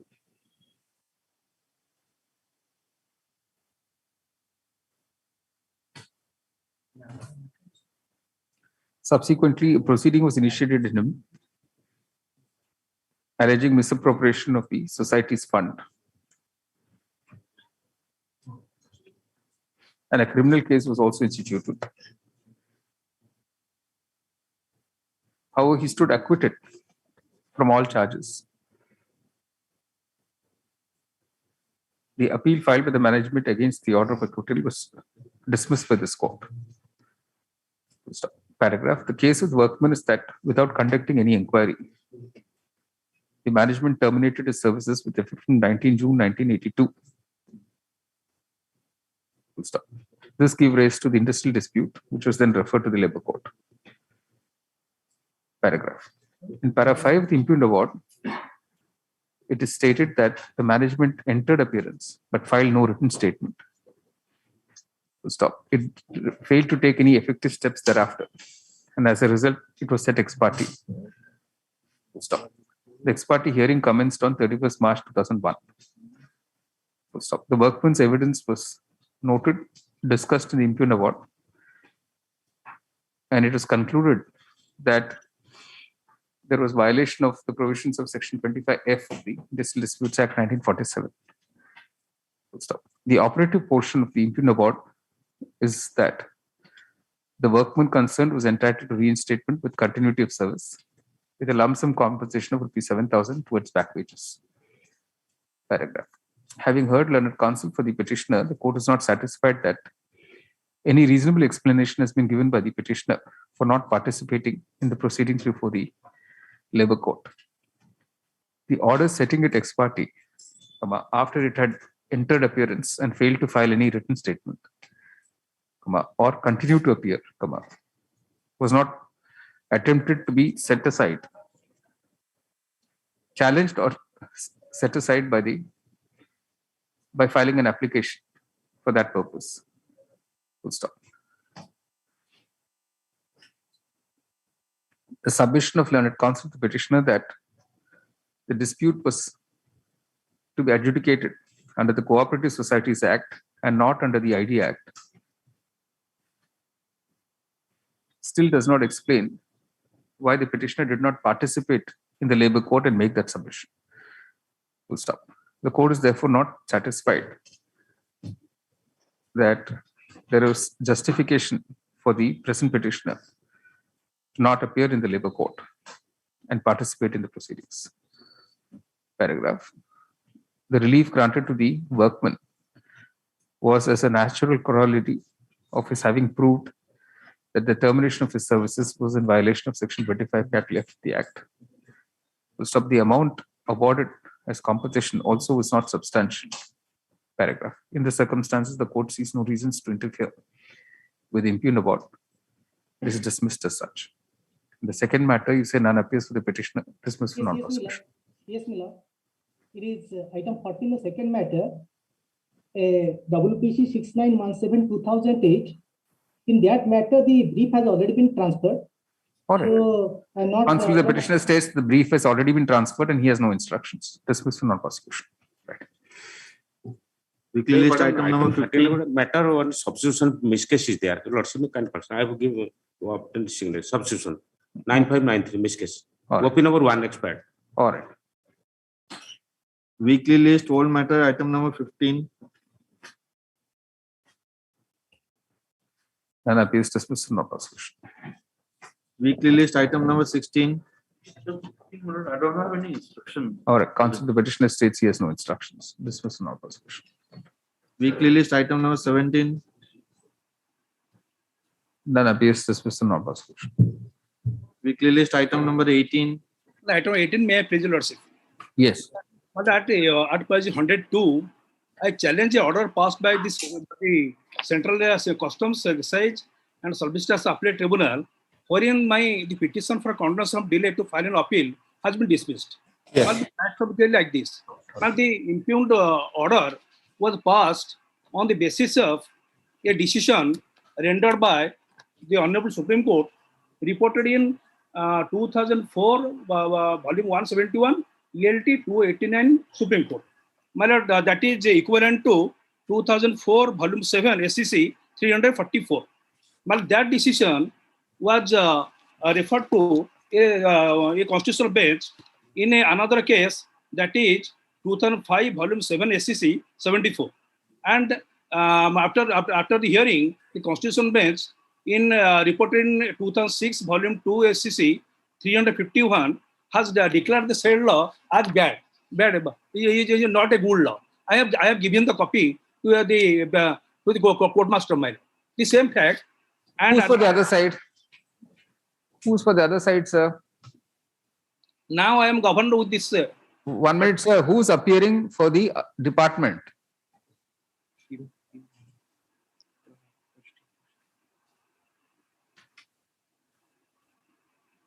B.A. Prushti.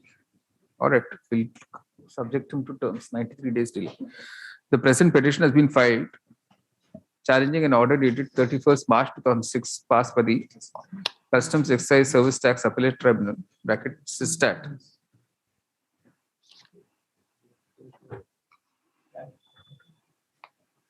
Calcutta. Disturbance Calcutta.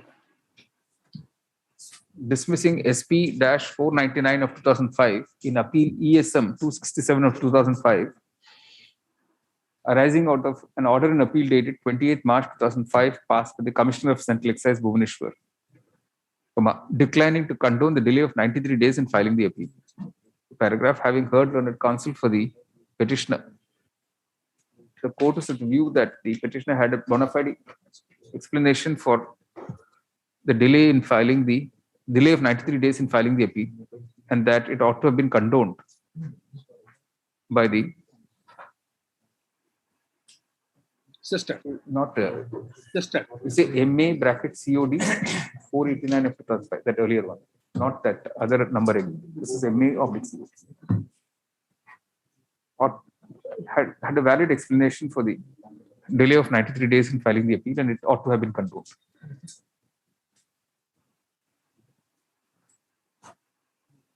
In that view of the matter, the impugned order dated 31st March 2006 is hereby set aside. The delay is taken to have been condoned. The appeal ESM 364 of 2005 will now be listed before the SISTAT Calcutta bench on 9th May 2022 for being proceeded with on merits. All right. You have complied with the pre-deposit requirement, sir? Yes, ma'am. Yes, ma'am. Yes, ma'am. All right. Well, I am appearing on their department. All right, sir. Mr. Chimanka appear on their department. All right. Just put down, Mr. Chimanka. Having heard learned counsel, the parties, you see. No. Weekly list item number 19. None appears dismissed in opposition. Weekly list item number 20. But item number 20, I am on Bishimal. Yes. My lord. Lord, this is here. The Honorable Court will find that the order under Annex 4 at page 25 of the petition is under challenge. Yes. Here again, the Honorable Court will find that this order was passed as back as in the year 2006, the appointment of interim trust for non-entity trust board for a period of 2 years. Right. That's all over now, sir. One just thing I want to bring to the Honorable Court's notice. That is the interim order passed by this Honorable Court, wherein this Honorable Court has been pleased to direct the Inspector of Endowment to remain in charge of this treaty. That is order dated. The main cause of action itself does not survive, sir, now. What I am trying to impress upon your lordships is that I want to move the commissioner because the dispute is still there in that village. Yes, I want to move the commissioner. All right. You say while the challenge in the present petition is to an order dated 23rd June 2006, passed by the Commissioner of Endowments, appointing non-hereditary trust board on section 5 persons as there are 2 cases. Interim trustees, is it? Non-hereditary trust board under section 27. Non-hereditary trust board under section 27 of the Orissa Religious Endowments Act. Correct. Since that period of 2 years is already over, The cause of action as far as the present petition is concerned does not survive. Paragraph. Mr. Rathur states that the petitioners may still want to move the Commission of Endowments, since according to them, there is a cause of action still survives. In that view of the matter, while disposing of the present petition, the petitioners are permitted to approach the commissioner with their grievances as permissible in law. The Yes. court clarifies it has not expressed any view on the submissions of the petitioner. Would your lordship be pleased enough to direct that 5/1/2006 order to still the Inspector of Endowment to remain in charge of the DT to avoid any kind of disturbance? Not That order necessarily, was- sir. Once the Ajay. law. Already has submitted. Correct. his- Ask your lordship, please. Ask your lordship. I am for the interim trustee, 5 to 9. There is a contempt matter connected one. Yeah, the contempt petition is closed. All right. Yes. Weekly list item number 21. My presence may be needed. Yes, please. I am for the interim trustee. All right.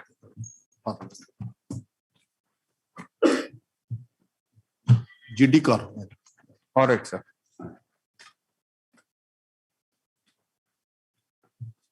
May I please? Yes. Allowed in the first item, WPC number 16564 of 2006, the last order passed on 5 January 2015, my lord, and other grants.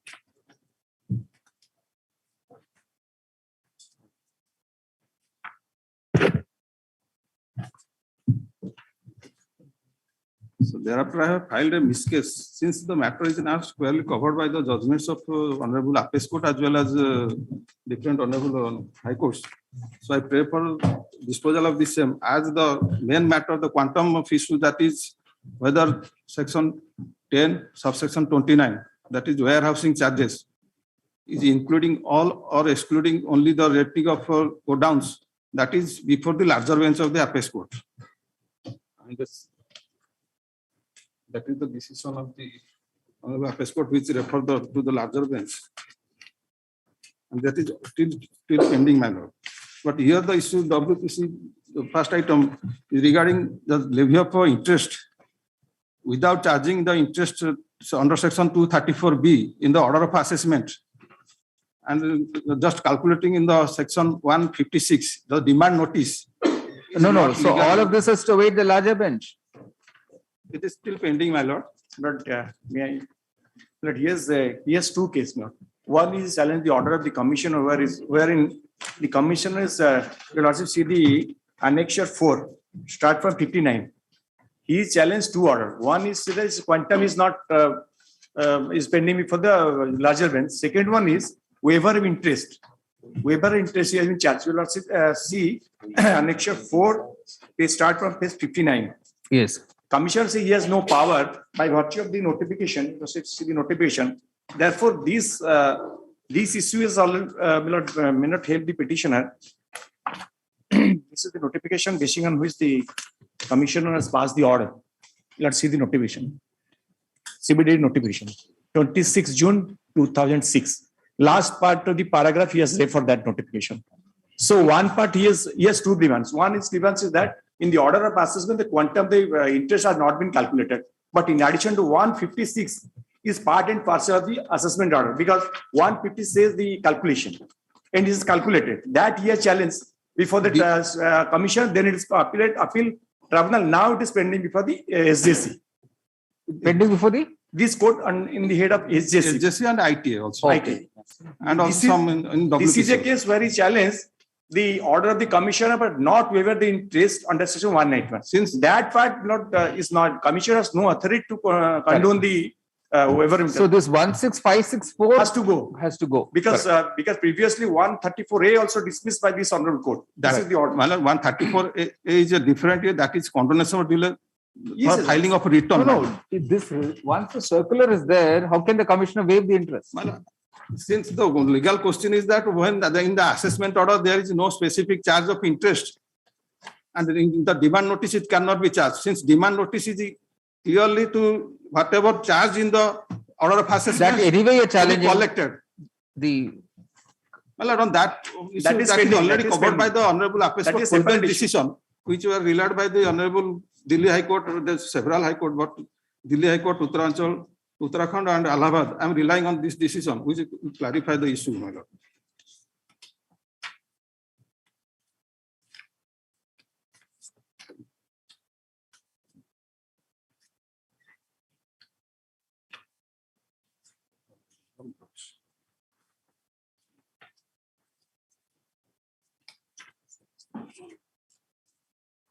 এটা Delhi.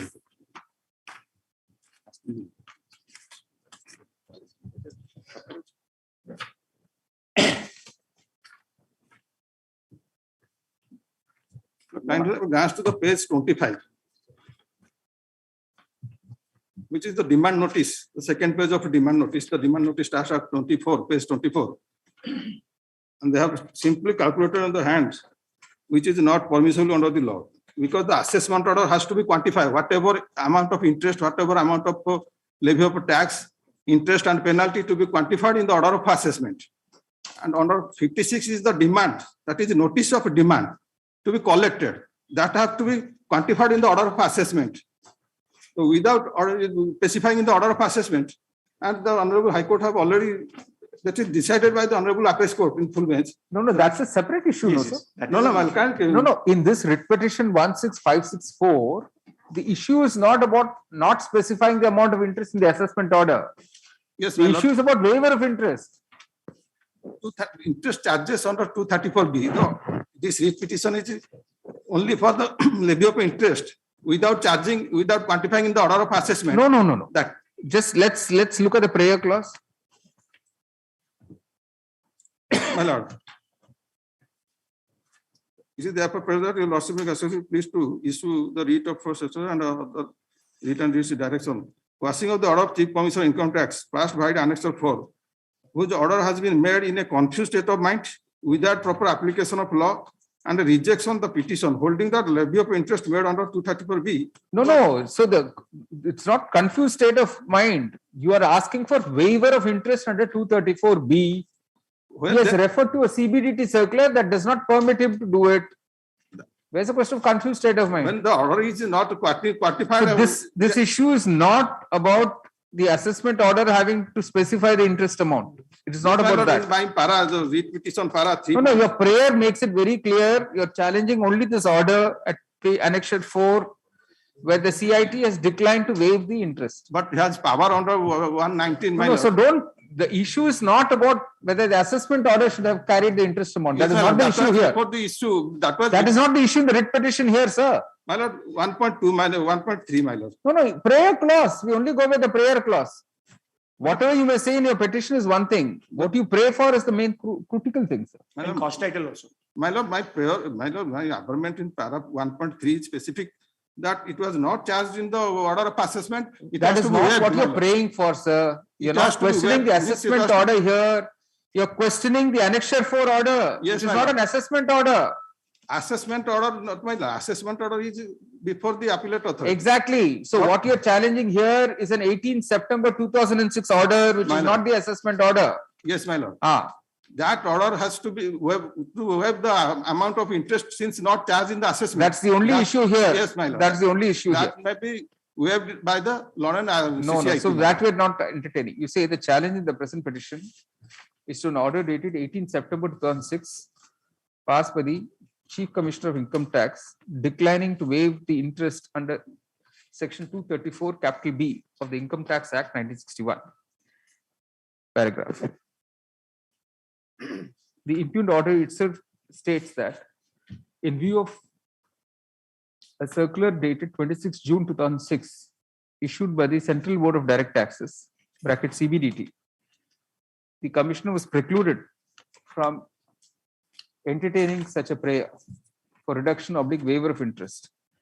Paragraph. The court has been handed over a copy of the said circular, which indeed does not permit the Commissioner to waive such interest in exercise of the powers under Section 234 capital B of the Act. Paragraph. The court finds no error committed by the Commissioner warranting interference. The writ petition is dismissed. All 5 are same. 16565, 16566, 16567, 16568, 16569, 16570, 16571, 16572. All right, all these writ petitions go. Now, as far as the other matter is concerned, SJC 137 of 1997, 138 of 1997. And WPC number 5392. What is the WPC for? That is against the first appeal order, my lord. Since the other matters are pending before this honorable. No. You file an appeal there, sir. Okay, allow me to file the appeal. In 5392, 5393, 5395, 5098, and 10218. Yes, my lord. Counsel to the petitioner seeks leave. And another is in the top that is showing that disposed of maybe in the wrong manner. They're not disposed of. It is not there. 5394. of 5394 of 2004. All these writ petitions, you say counsel the petitioner seeks leave to withdraw these writ petitions to file an appeal before the ITAT in accordance with law. If such appeals are filed not later than 2nd May 2022, accompanied by application for condonation of delay, explaining the delay on account of the pendency of these petitions in this court, it will be considered on its merits by the ITAT. The court clarifies that it has not expressed any view in the matter. Well, the IT number 46 and 47 showing disposed of, but it is still pending, my lord. Wrongly, it is showing disposed of. It is still pending, is it? My lord. So in ITA 46 and 47 of 2003, SJC 137 and 138 of 1997, in this you say, it is stated that the case before the larger bench of the Supreme Court is still pending. Still pending. Adjudication. Pending. Full stop. In that view of the matter, these petitions are adjourned sine die with permission to the parties to apply for listing after the decision of the full bench of the Supreme Court. And copy of that say maybe handed over, please. I don't have copy of the. Copies of these paper books be handed over to Mr. Satpathy, learned senior standing counsel of the department. Weekly list item number 22. I mean, VC, your lordship. My lord, your lordship may permit me to withdraw the petition. Counsel, the petitioner seeks leave to withdraw the petition. Dismiss this withdrawal. All right, sir. Weekly list item number 23. May it please your lordship. One application for substitution was filed on 3rd March. That has not come in the list. And so far as the other substitution petitions are there, they can be allowed because they are for the petitioners only. The short point involved in this. All substitution petitions allowed.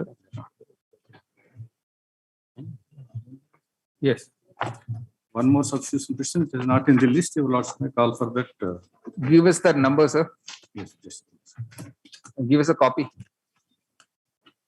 That is also taken on board and allowed. Right.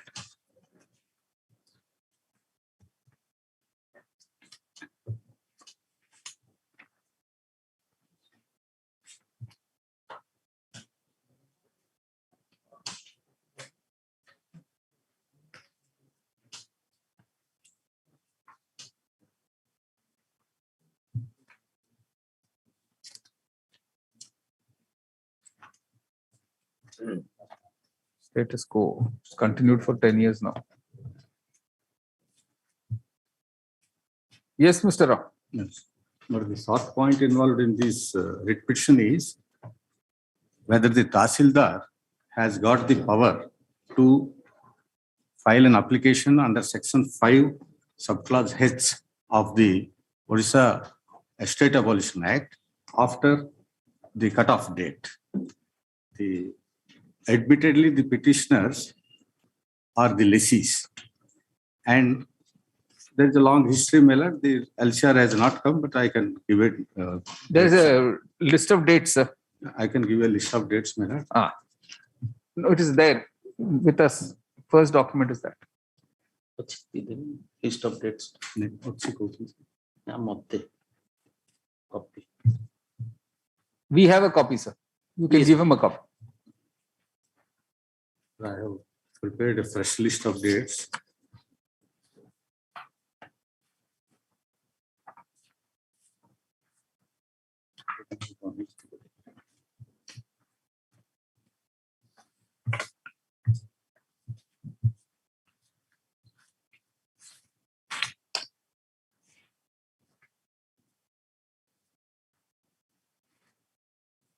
It's a transfer brief. I don't have the copy of that. Therefore, I have prepared another list of dates.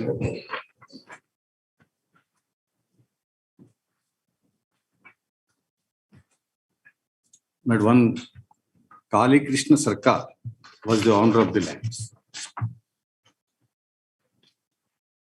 He died issueless and he executed a willnama in favor of his wife, Chandan Bilasini Dasi. In the will, he stated that upon his death, his widow may adopt a son, but the son will not get any right over the properties during her lifetime. As early as in 11/12/1905, that Kali Krishna Sarkar died. Thereafter, his widow adopted one Sudhanshu Shekhar Sarkar as her son. In 1906, an application to probate the will was filed before the landed district judge Cuttack and Sambalpur, as was then, being probate miss case number 6 of 1906. The landed district judge had appointed 5 executors. On 29/9/1943, the only surviving executor of the 5, Harish Chandra Datta, filed a petition before the landed district judge with a prayer to discharge him from continuing as executor on the ground of his ill health. Later, Sri Datta also died. On 19/8/1944, Chandan Bilasini Dasi and her adopted son, Sudhanshu Shekhar Sarkar, have applied to the landed district judge for grant of letters of administration of the estate. Landed district judge appointed Chandan Bilasini Dasi alone as administrator under the provisions of 232 of the Indian Succession Act. On 6/3/1945, Chandan Bilasini Dasi filed a petition before landed district judge for permission to lease out the lands. 9/3/1945, landed district judge granted the permission. See thereafter leased out the wastelands in Mauza, Tarola, measuring an extent of 91.35 acres under 1000 number so and so to build jute mill and factory, fixing annual rent of ₹80 and salami of ₹200. The draft lease deed was produced for approval before the landed district judge, who on the next day, that is on 10/3/1945, returned the draft deed with approval. 12/3/1945, thereafter, with due permission, the said Chandan Bilasini Dasi executed and registered the lease deed bearing number 1163 dated 12/3/1945 in favor of Nihal Chand. The said deed was also produced before the landed district judge on 4/5/1945. 1945, the approved lease deeds was returned by the landed district judge and Nihal Chand remained in possession since then as lessee and was paying the rent regularly to the ex-intermediary. 1/5/1954, when Nihal Chand was in possession, the estate was abolished by notification. This is the date of vesting, 1/5/1954, under the Orissa Estate Abolition Act. After the vesting of the estate, the ex-proprietor entered the tenancy of Nihal Chand in the tenants ledger, and thereafter, by operation of law, under Section 8(1) of the OEA Act, the tenant became a tenant under the state government and continued to pay rent regularly to the state. 10/8/64, the possession of Nihal Chand was also recorded by the settlement authority upon inquiry report by Amin and on verification of the documents of lease and rent receipts. In objection case number 10304, the extent of area which was wrongly recorded was also corrected. Record of rights were prepared in the name of Nihal Chand for 92.08 acres in Khata number so and so. In a move by the state government, in objection case number 12982, the change in the classification of land was also allowed. 1976, land reform, under the Land Reforms Act, a sealing proceeding was initiated against the lessee, and Tahsildar determined the land to be excess of sealing surplus of 45.22 acres, which became subject matter in OLR revision at the instance of the co-sharers of Nihal Chanda. So on. On remand, the matter has been remitted to Tahsildar for determination of sealing surplus afresh. In the meantime, land acquisition proceedings, state acquired 28.66 decimals of land and took possession of 27.41 decimals under Khata number so and so by virtue of notification under section 4(1) of the Land Acquisition Act for the purpose of industrial estate and paid compensation to the heirs of Nihal Chand. In 1982, in the meantime, the area came under consolidation, and upon inquiry, the consolidation authorities have also recorded the land and Khata number so and so in favor of Nihal Chand. As a small extent of 2.4 decimals was recorded in the name of one Sridhar Mahanti, the heirs of Nihal Chand filed objection case number so and so. Later, the said Mahanti retained said land by compromising and paying consideration amount. State governments attempt to get themselves impleaded in the consolidation proceedings by filing a petition by contending that they have interest in the land was accepted by order dated 11/8/1980. So we are in Khata number 280 only, right? What's the Khata number we are concerned with? 280. 280. So 280 already land acquisition has taken place. Only a part of the lands. No, not part. Out of Substantial. 92.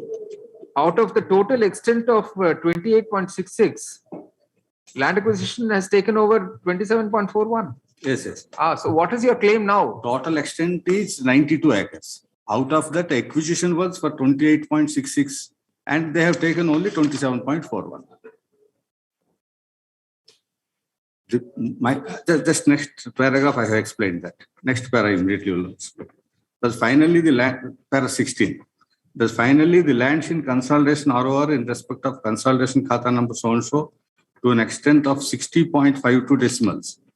Within brackets I have given total land of 91.58 less 28.66 land acquired by state and 2 acres 40 decimals taken by one Sridhar Mahanti and compromise. Issued in favor of so and so. So there is no legal heir of the intermediary. That's the whole problem. No. And the adoption is also in dispute. Yeah. No, there are legal heirs I have given. Chandan Bilasini Dasi, she was issueless. Right. In She the adopted. will, her husband had stated you can adopt the. But that adoption did not go through. And that adoption is in dispute. Some Sarkar is claiming that I am the adopted son. But the point before your lordship is, so far as Nihal Chand and the other heirs are concerned, they are succeeded by the present petitioners and pro forma opposite parties. The question before your lordship, your lordship knows under the Estate Abolition Act, if notification is given, right, under section 3(1), land goes to the state. Correct. And if any person is in possession on the date of vesting under section 8(1), he becomes automatically a tenant under the state government by operation of law. No application is required, nothing is required. Here what has happened, two dates are very relevant for your lordships, is that this lease deed was on 12/3/1945 and the estate was abolished on 1/5/1954. And throughout the state has been agitating first appeals, land acquisition matters, consolidation matters, civil suits, everything is going on. And I have been in possession, and now, my lord, an application has been filed by Tahsildar under section 5(h) of the Estate Abolition Act. So let's have a look at provisions of section 5(h).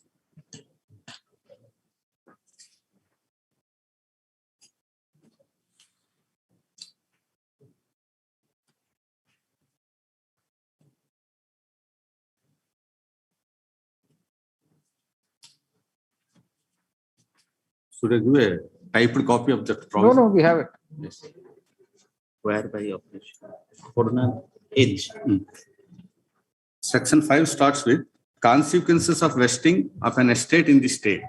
Yes. Notwithstanding anything contained in any other law for the time being in force, right, or in any contract, on the publication of the notification in the Gazette under subsection 1 of section 3 or subsection 1 of section 3A, or from the date of execution of the agreement under section 4, as the case may be, the following consequences shall ensue. Namely, then straight away I will take your lordships to H, where by operation of this act, the right to the possession of any estate or any part thereof vests in the state government, the collector may, by written order, served in the prescribed manner, require any person in possession of such estate or any part thereof to give up possession of the same by a date specified in the said order, and it shall be competent for the collector to take or cause to be taken such steps in the opinion of the collector may necessary for securing compliance of the said order or preventing the breach of peace and others. So on. Then you will also come to I next. Yes. Where the collector, the grounds on which heads can be exercised are given here.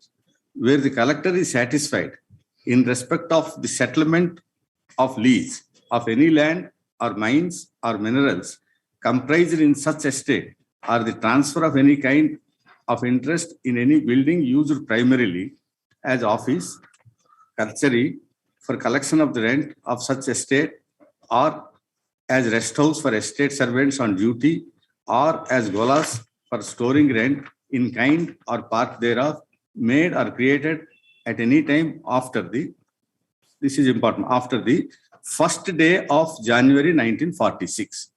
If anything, any of these contingencies come in after first day of January 1946, that such settlement, lease or transfer was made with the object of defeating the provisions of this act or obtaining higher compensation thereunder, he shall have power to make inquiries and proceed in terms of section 5H.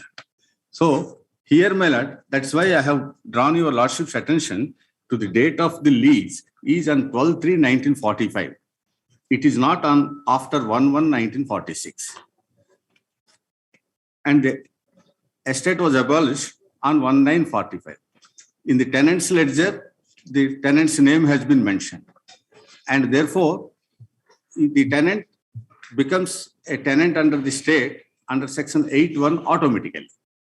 No proceeding is contemplated under the act. He becomes a tenant under the state. And therefore, after I became a tenant under the state, when the lease was prior to 1/1/1946, the application under section 5H itself is misconceived. In that connection, my lord, I asked my associate to Xerox the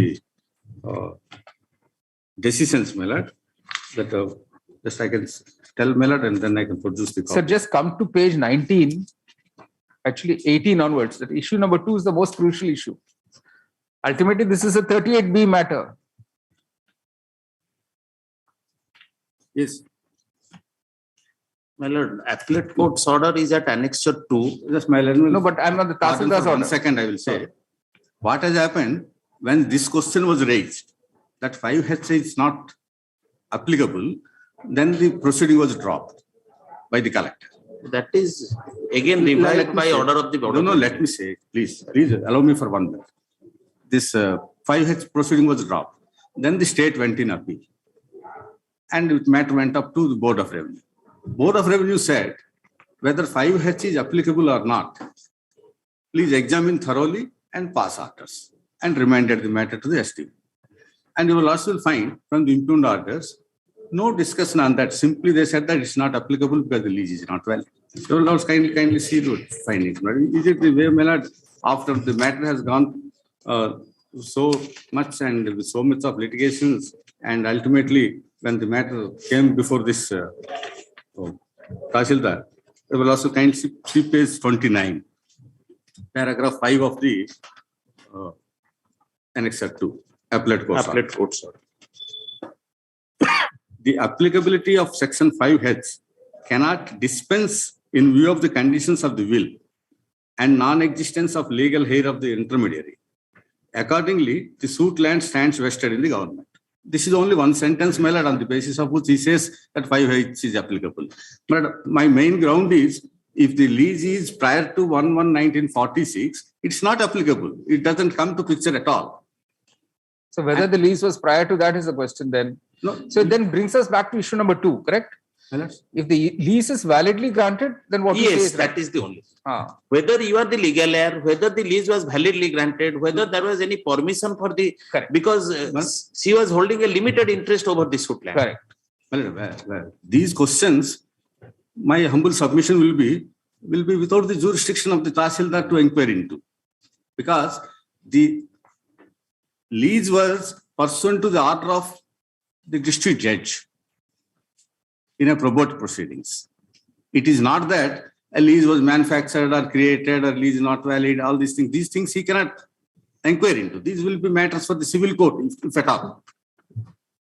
My humble submission therefore is, and the application under section 5 health was filed after 31 years of the settlement. After they paid the land acquisition to me, compensation, and they have filed a suit that was dismissed, and they have, and in consolidation proceedings, my title was declared. Everything is there. Now, after 31 years. Once a tenant, what happens, a tenant is in possession. That is Nihal Chand was in possession. The OEA Act came to be in force on 1/5/54. 54. What happens by operation of law? He's supposed to be a tenant under the state government. Okay. But was he paying any rent to the state government? Rent I have paid. There is no dispute on that. I have paid to the rent to the state, and state is accepting me as a tenant, and thereafter everything is flowing. No, but if the same land is now acquired under the Land Acquisition Act, part of the land. Doesn't the status not change? Same khata. Same khata. No, but the extent is different. Extent is different. Extent of acquisition is around 27 acres. 27. The total extent is some 98 acres.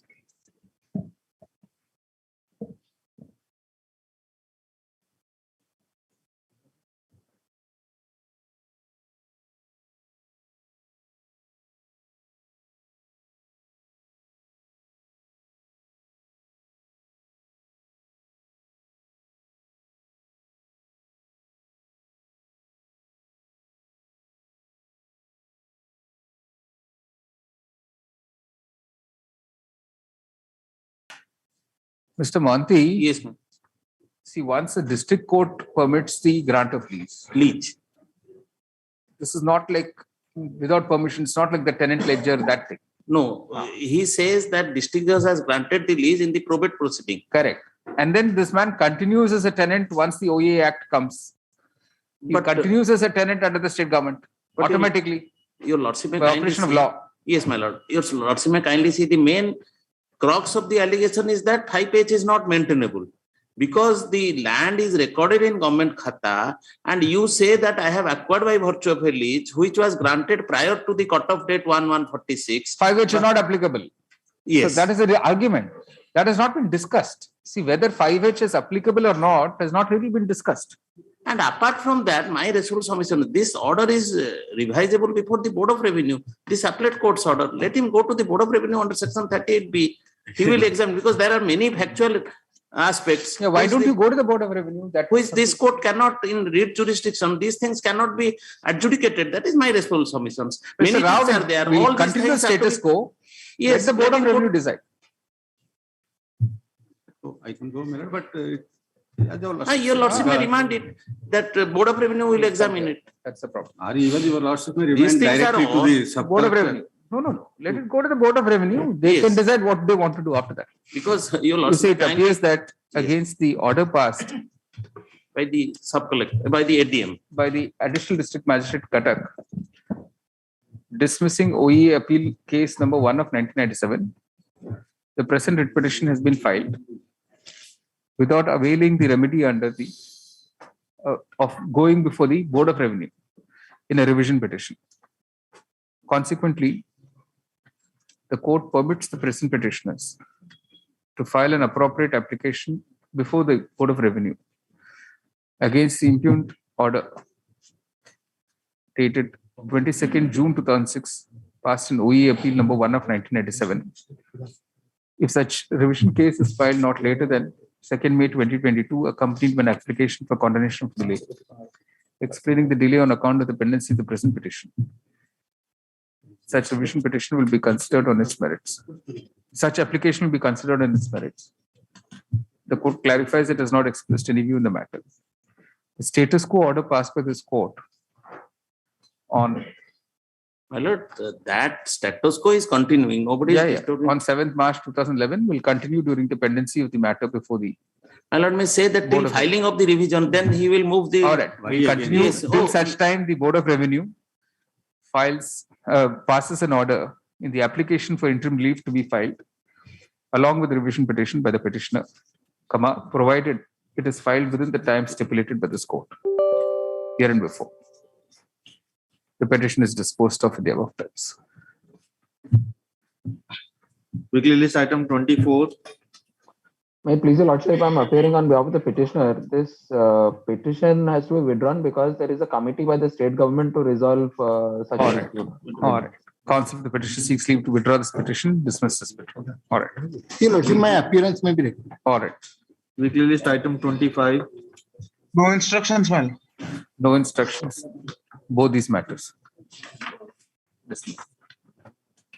Weekly list item 26. None appears. Dismiss the non-prosecution. Weekly list item 27. Pardon, my lord, item 26, no instruction, my lord. 26 is no instructions. Weekly list item 27. None appears. Dismiss the non-prosecution. My lord, I am present here. Yes, yes. My lord, 27. All right. My lord, here in this case, my lord, I am preparing to appear physically before my lord. Let it be taken up after lunch. My lord. All right. This is 6680 of 2007. The second item, my lord. No, sir. I think you're in the wrong list. We are calling out 6680 of 2007. We are on the weekly daily, sir. Oh, my lord, I am sorry. I thought of supplemental list. Call out again, item 27. You have to see Weekly list item 27. None appears. Dismiss the non-prosecution. Weekly list item 28. None appears. Dismiss the non-prosecution. Weekly list item 29. 29, no instruction, man. No instructions. Disposed of. Weekly list item 30. 30, my lord, first item 16690 of 2007, not pressed. Not pressed. 16690 not pressed. That's item number 30, my lords. That's all these batch of 30 and 31, my lords. Because I am appearing in 31, so also my lords, some sub-items under item 30, my lords. This batch of petitions, my lords. Because these are all dismissed late petitions which have been revived by judgment of the Honorable Supreme Court dated 9/10/2017, my lords. Because the Honorable Supreme Court has permitted the petitioner to file appropriate application for revival and also to urge grounds on the issue of discrimination under Article 304A, my lords. And that is how these matters are now revived instead of filing my lords fresh writ petition. Because Honorable Supreme Court directed my lords and accordingly my lords miscase applications are filed, those are allowed, matters are admitted, and my lords as such those are for the lords board today. Because to know my lords what is the order passed. Because I think that the entire things originate from the order passed by the Honorable Apex Court in 29/3/2017. Yeah. What, Mr. Sahu, can we have it at the end of the board? Because it will take a long time then. Because what I am submitting, my lords, this 29/3/2017, which is the original petition, my lords, those have not before your lordship today on your lordship's board, my lords. Lordship, those matters can be called. I am also appearing in that matter which where I was Honorable Apex Court in Bharati Airtel's case. All right. That's what I am suggesting. Let me give numbers to your lordship. So also my friend Mr. Sudhir Mishra also. Yes. So Yes, all the one matters of my matters has also not been listed. All right. Give us all those numbers. I'll give the number, my lord. And The another first thing, item, I think, is I have already been dictated served order. with a counter Not affidavit. pressed.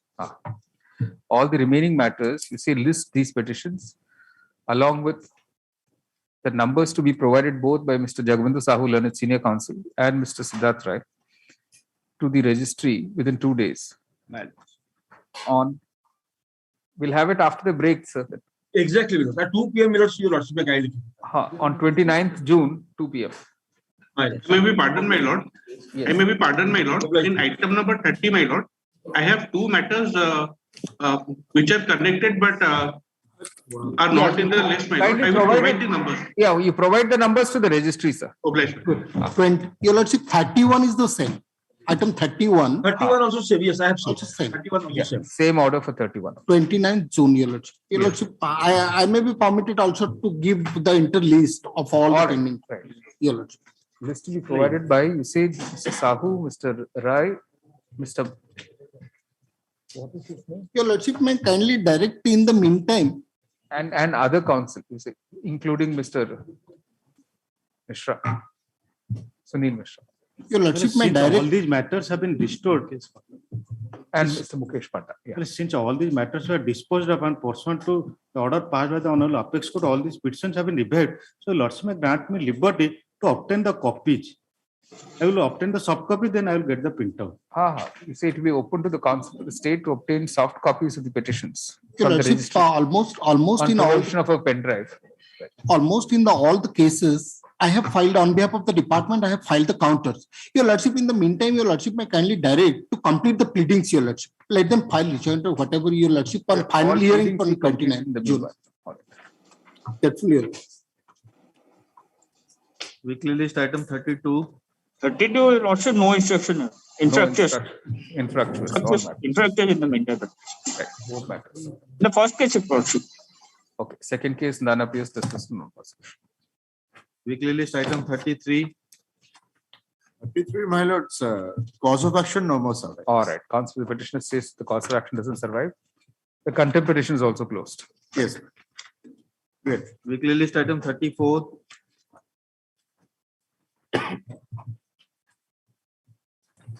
None appears dismissed from non-prosecution. Item 34, my lordship, the name, opposite party may appearing, your lordship. All right, all right. Weekly list item 35. May I please, Your Lordship? Here the impugned order starts from page 44. The matter relates to appointment of one post of trained graduate teacher. The Lordship can see annexed to page 44 that the order impugned. And the relevant person, Your Lordship may kind turn to page 49, paragraph 6. Well, prior to that, may I place the advertisement that is relevant? You Lordship may kindly see the advertisement at page 19.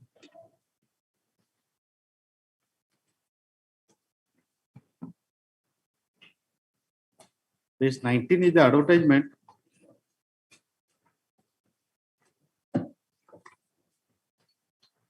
Yes. You Lordship can see that column, serial 1, category BA, BED. Then Your Lordship can see category scheduled caste, male and female. One post was reserved for male and no post was reserved for female. And here in the present case, the respondent, the opposite party number 1 approached the land tribunal claiming for regular appointment against that post which was reserved for male. And while disposing of the original application, the land tribunal has been pleased to direct that she should be appointed against the male vacancy. No, male, the other candidate, that opposite party number 2 has been given appointment. The land tribunal directed, no, you create a post and adjust against that post. Oh. You will also straightway turn to page 49, paragraph 6. Right. And that advertisement was also never challenged by the opposite party number 1, that is applicant. Right. True it is that the appointing authority was not competent to keep reserve of such post for male candidate, but the tribunal at this stage cannot make any comment for that as the advertisement has not been challenged before the tribunal. But at the same time, it is to be pointed out that if it was a mistake, it was a mistake for the appointing authority, for the candidate cannot suffer. Actually, for this reason, the appointing authority thought it fit to receive applications from the male candidate as well as the female candidates. But no attempt was made to give appointment to the female candidate who topped the merit So list. why did you accept applications from female candidates? No, that is why she has been given contractual appointment. She was never disengaged. Now, by virtue of the impugned order, the land tribunal directed, no, you create a regular post and adjust again. All right. Adjust. Who's for the other side? Has she been served?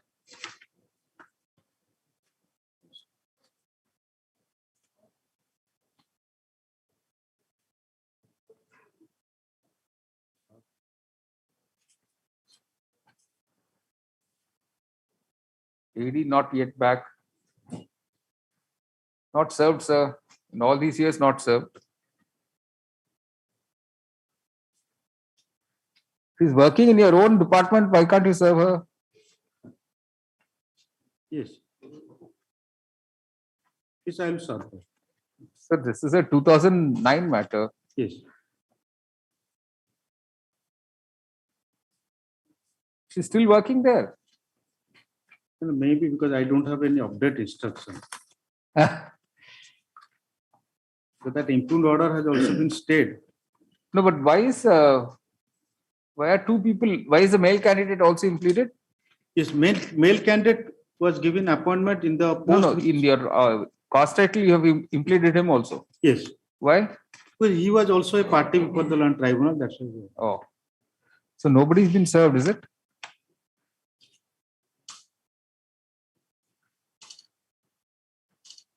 Because OP number 2 is no way affected. But against 1 and 2, both AD cards not received back. Yes.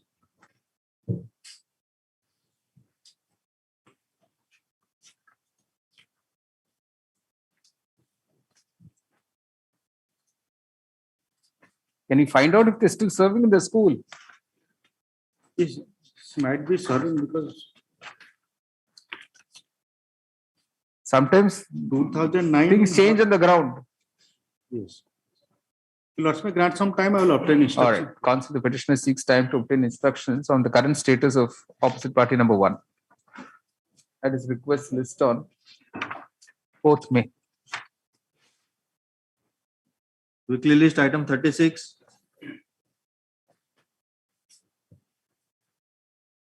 My lord, this writ petition has been filed against the order passed by the learned state administrative tribunal in declining to grant me an interim protection against the order of reversion, which was passed without giving me an opportunity. And though I was serving in that promotional post for last so many years, 11 years. No. So you were allowed to continue an interim order. Yes. You were allowed to continue as assistant librarian. Yes, my lord. And now you've retired. No. Now they, by misreading the order of the Honorable Supreme Court, that is the interim order has expired after 6 months. Correct. That's correct. They have issued another reversion order. Correct. You have to challenge that afresh, sir. No. What has happened, my lord? That order passed by the Honorable Supreme Court is not applicable to the facts of the present case, because that I have stated in my rejoinder, my lord. Because here my sole ground is that without initiating a proceeding, because the order of reversion is a major penalty. My whole grievance before your lordship is that the order of reversion cannot be inflicted against me without following the due process of law. Just because over the years a right has accrued to me, I am continuing in the promotional. So the main OA will now come before the single judge. It is now pending. So why should we entertain this, sir? My lord, we just continue this interim order, whatever. But interim order is over. Yes. This interim order is over. So we simply say the OA has already come to this court. Now you pursue that. No, interim order, your lordship may protect me till the adjudication. No. You have not asked. Sir, today we have listed this on our own in its own turn. You have not even filed an IA for extension of the interim order. Yes, that is there in the list. That is there in the list. My IA for extension is also come because by completely misreading the order of the Honorable Supreme Court and the studying. Anyway, let the single judge deal with that now. My lord, because your lordship have protected me in this writ petition. What is today? You are still there working. My lord, yes, I am still working. Then that's fine. Admittedly, according to them, I am still working. So you simply go before the single judge. That's it. My lord, my grievance is that by misreading that order of the Supreme Court and the. I know, Asian refer. Yeah. It doesn't continue.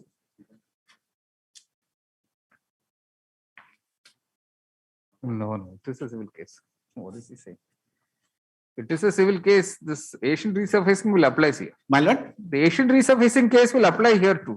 No, because my lord, here no proceeding has been stayed. Yes. No proceeding has been stayed, either criminal or because that judgment I am having, my lord. I have gone through that. Yes. And with the great respect, I would submit that this will not be applicable to the facts of the present case, because here my grievance before your lordship is that they have not even initiated a proceeding against me. And I am continuing in the post for last more than 29 years. and they have reverted me just by a stroke of a pen to the post where I originally joined some 29 years back. They can't do that man. That is the reason why, by looking at the grave illegality, this honorable court has protected me. And what I am praying. So if you are continuing, we'll simply say status quo be maintained. That's all. Because what has happened, if you're continuing, you're continuing. If you're not, we're not going to put you back. That order dated 8/6/2009, as it says, from my record, I am submitting that petitioner be allowed to continue in the post of Aston Library. That's right. If he's continuing, then he continues. All right. You say the main OA has now been transferred to this court and is registered as a separated petition, which is before the roster bench of the single judge. The court, therefore, you say,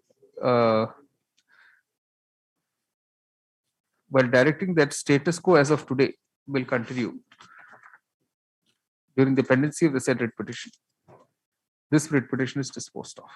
My lord, what they have done again by misreading the order of the Honorable Supreme That will be challenged separately, sir. No, that I have already challenged. All right. That will come up. Another You tell the single judge that you another get tagged with petition that. that OA has already been transferred to this Honorable Court. All right, sir. And they have themselves have passed another reversal order. That also I have challenged. All right. So that will come along with the OA matter. All right. Your Lordship may kindly look at that order, because how can this bench is not required to examine that order. So that is why, my lord, I am praying before your lordship that protection may continue till the final Yes, simply adjudication of said the OA. status quo will continue. There's no protection. Whatever is the status quo, that will continue. All right. Because they have issued another reversal order. That is my whole grievance. Anyway, that you've challenged, it will be examined. Already challenged, my lord. All right, sir. That will get examined. Quickly list item 37. You say this, the contempt petition is closed. That is my grievance, because they can't. Right. The contempt petition is also disposed of. All right. 37. May I please, your lordship? Yes. Millards, I am on hybrid mode, Millards. Yes, sir. Yes, sir. Millards, this is a very old case. Right. The brief facts of the case: petitioner had submitted a tender for providing panel interlocking with MSCL signaling at Dunguripalli and Kholiapalli stations in Sambalpur division in 2006. If your lordship will kindly see at page 126, where this is an old case, what survives, sir? Because I see that we've passed an interim order in 2009. But in spite, I'm submitting. In spite of your lordship's interim order, Annexure 17 is the interim order. Your lordship may kindly see. They had given me a notice to resign the contract. That was stayed. But in spite of this, they completed the work through another contractor. I have filed an affidavit, Millards, on 13/8/2021. I cannot now revert back myself to that stage. Your lordship may kindly see.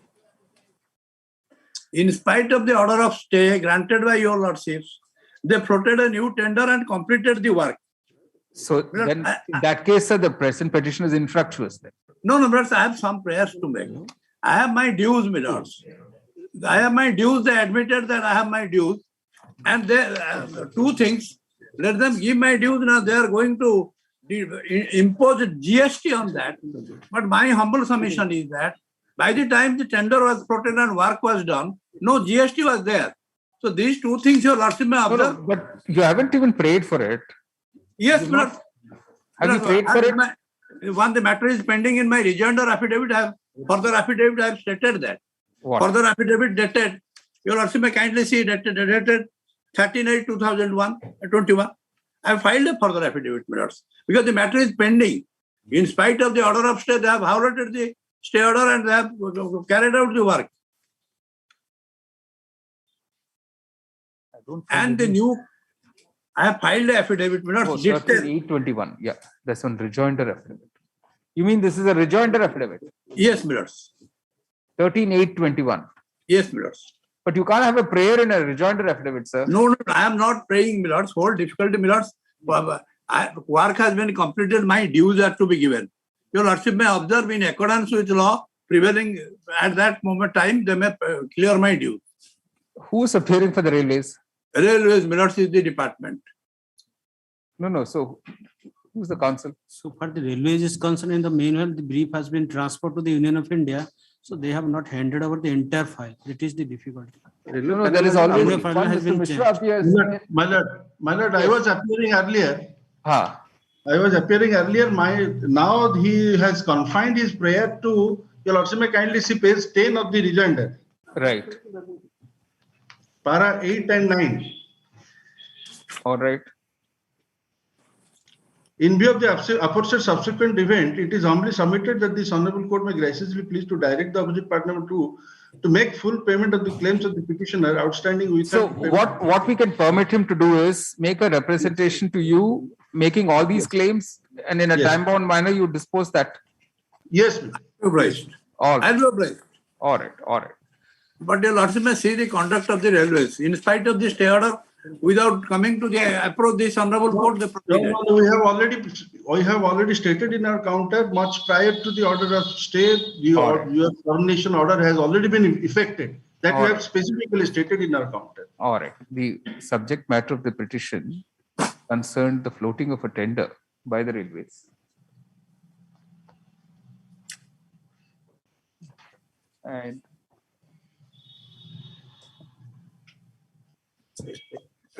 floating of tender by the railways, notwithstanding that it had entered into an agreement with the present petitioner on 18th October 2005. Paragraph. May I submit one more line, my lord? There is an arbitration clause also, your lordship. That's okay. All that is not necessary now. No, should I be? No.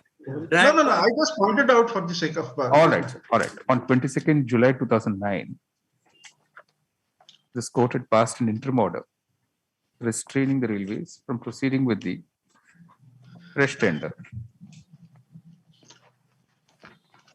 pursuant to its letter dated 26 March 2009. Issuing a work order in favor of opposite party number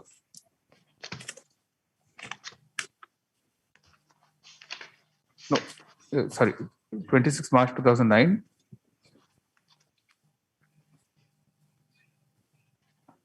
whereby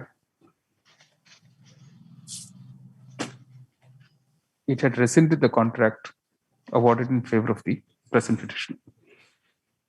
Paragraph. Mr.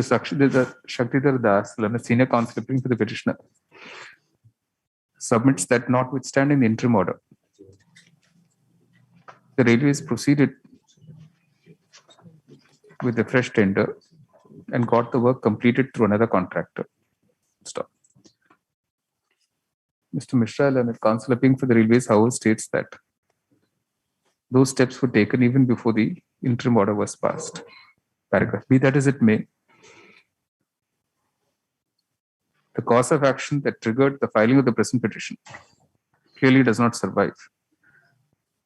Paragraph. Mr. Das, however, refers to the petitioner's rejoinder affidavit filed on 13th August 2021. Inter alia, a grievance is made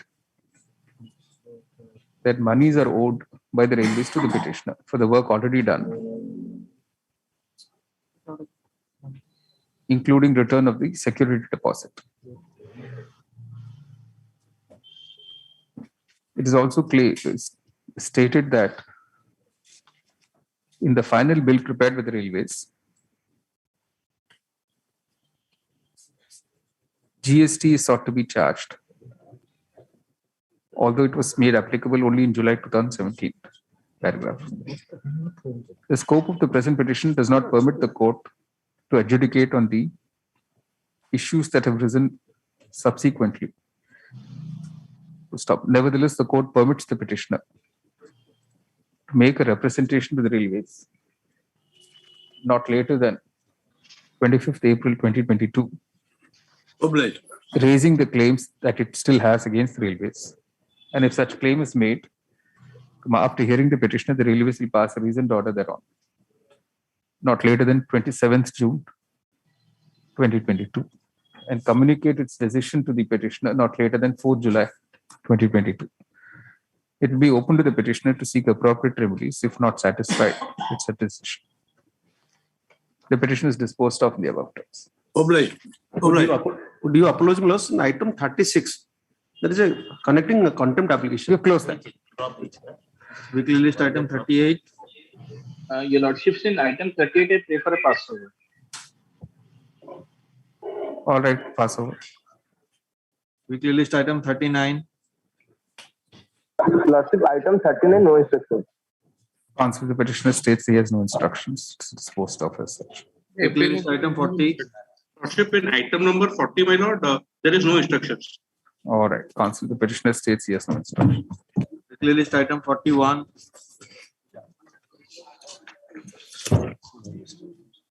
Right, 41. I have challenged the order of the Central Administrative Tribunal relating to a departmental proceeding for reduction in rank, my lord. The short point involved, my lord, the petitioner. How old are you, sir, now? My lord. How old are you? My lord, I have already retired. In 2017. All right. If lordship will. What survives then? You still survive, want my your. lord, if that order will go, my lord, I will get some pensioner benefits. All Because right. for 5 years, they have reduced to the lower rank, my lord. All right. My lord, before placing the entirety, my lord, Right. the short point involved is, my lord, Yes. the petitioner remained absent. He communicated to the authority. He submitted the medical certificate. He was allowed to join. Leave was recommended for sanction, my lord. At that stage, my lord, the proceeding was initiated. Without awaiting second medical opinion, without disbelieving the medical certificate, I was How given. long were you absent? My lord, How long were you absent without leave? my lord, nearly 93 to 94 something, 2 years. 2 years. Well, and you were a scientist. My lord, I'm coming to my lord. What they have done, my lord. All right. Lordship, the length of absence is not the fact, my lord. All right. What they have done, my lord, Yes. they have regularized that period of absence as extraordinary leave. All right. And thereafter impose the punishment. All right. My case is that Yes. if you once you regularize and believed my medical certificate, you Yes. cannot impose punishment. You Right. cannot go hot and cold in the same way, my lord. Right. That is the point of law only involved. Right. That view has been upheld by the CAT, my lord. All right. I was given. Let's see the impugned order of the tribunal. Well. Yes. Annexure 10. Well, I'm going to that relevant point. That Right. is perhaps in page 90, my lord. They have considered that. Page 9, last portion, we have considered the submission of both sides. Treating the period of unauthorized absence itself does not mean that punishment imposed has been wiped out, as penalty has been imposed because of a proved misconduct or misbehavior, which is unbecoming on the part of the government servant, my lord. So The- it's these on are some part- other ground then. My lord, once they have regularized the period, No, I no, so expect- it's for something else, sir. my lord, I am coming, my lord. That is the decision on this point. Court has repeatedly held that once you have regularized, that period was regularized, you cannot impose the punishment. That is the law, my lord. My lord, this tribunal, I am coming to, on same point, my lord. Allowed a judgment, he has been. Why don't you complete reading para 10 then? My lord. Page 91. Let's Page read 91. para 10. Yes. My lord. Having regard to the Having regard to the above discussion, we hold the applicant never applied for leave before leaving headquarters. Even if applied for headquarters leaving permission, same cannot be construed that he has applied the leave, particularly when he failed to indicate or establish the date which date he sought leave or headquarters leaving permission, as the case may be. Even if the applicant applied on a plain paper for the headquarters leaving permission, it was onerous. It was his onerous responsibility to indicate the address for communication of a leave address. Having not done so, all along, during the course of absence, the applicant cannot said to have been acted with integrity and due devotion. The applicant having leaving the headquarters due to illness of mother, but when fell ill immediately, it was imperative on the part to seek the leave by enclosing on-fit medical certificate, particularly when he could know that the headquarters leaving permission which he left his neighbor could not be handed over to the authority. Having failed to do so, the applicant's absence from duty is definitely unauthorized. Having not specified the date of last leave, the leave whatever the applicant had applied, telegram seeking extension of leave from 9 to 94 cannot be said to a continuation of leave already applied for. Mere treatment of period of unauthorized absence by granting EOL does not wipe out the charge of unauthorized absence from duty or punishment imposed on such misconduct on the part of the applicant. All right. Who's for This the one concept- minute, sir? 1 minute. Well- Who's for the other side? My lord, I am appealing. All right. Are you ready? Yes. All right. We'll just continue after lunch, sir. We'll continue after lunch. Correct, ma'am. Right. Item 42. Okay. Next, 42, we say petitioner, counsel of the petitioner states the petition has been rendered infracted, which is post opposition. We'll come back after lunch.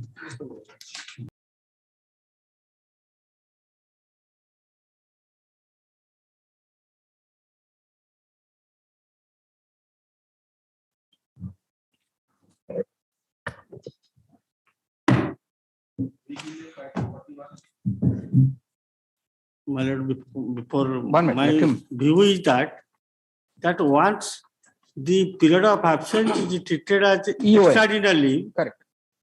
they cannot. That's what we're just going to ask him that. My lord, this view, my lord, I have given a written note of submission.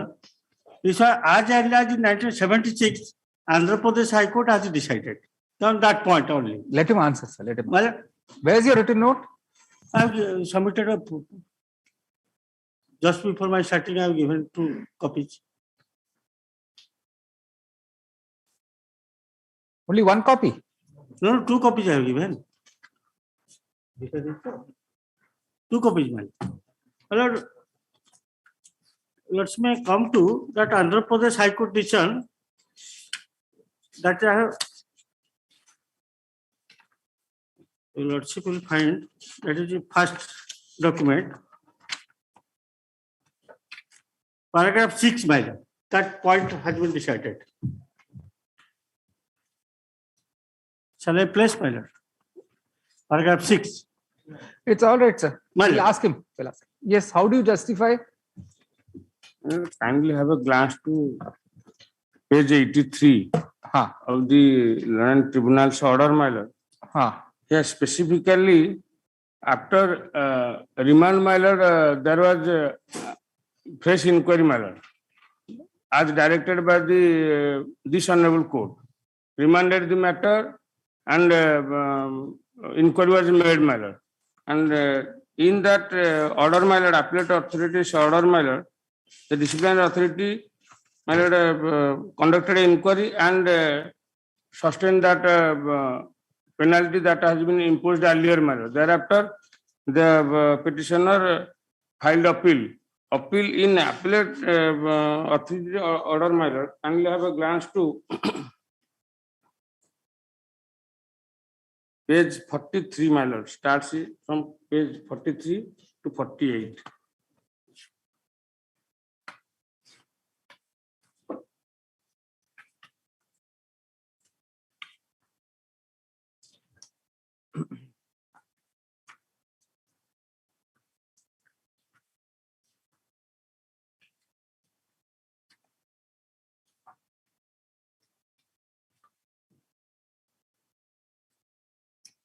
Well, kindly have a glance to page 46, para 5.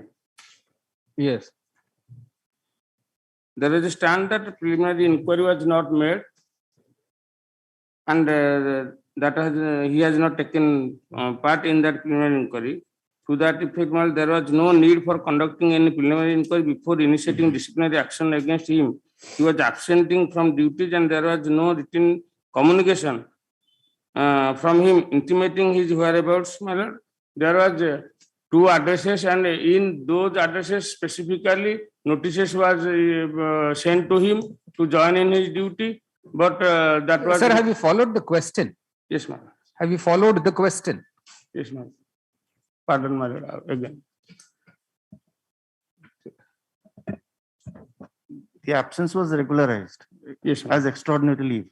Yes, ma'am. The question is subsequently how punishment can be inflicted upon. That is the point. Yes, ma'am.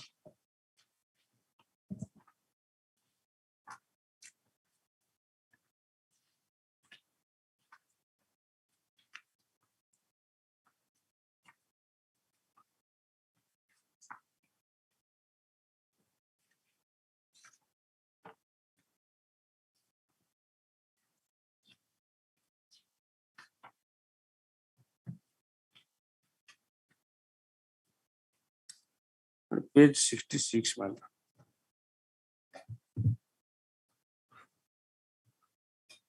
I'm coming to that point. First,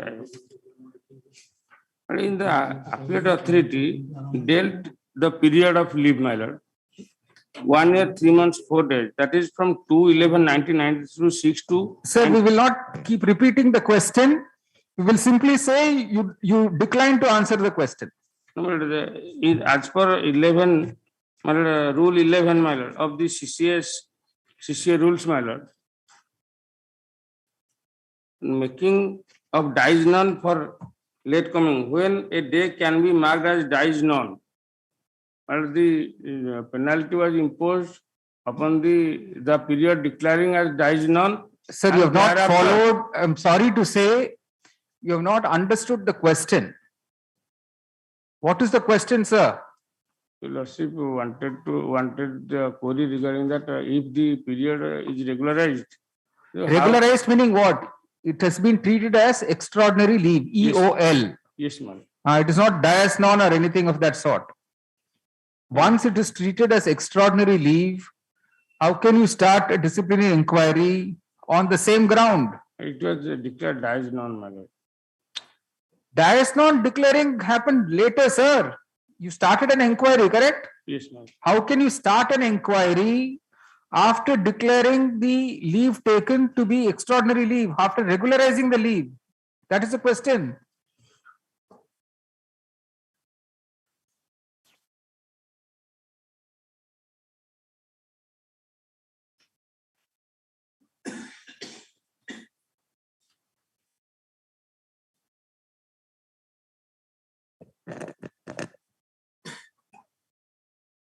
Let it come some other day. I would like No. In fact, I specifically asked you before lunch, are you ready? You said yes. We're not adjourning the matter, sir. Sorry.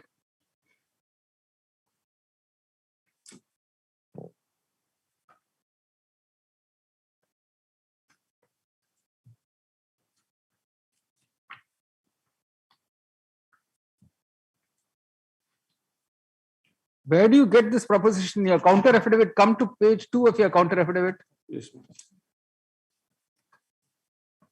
Roman small 5. You have the Roman small 5 para.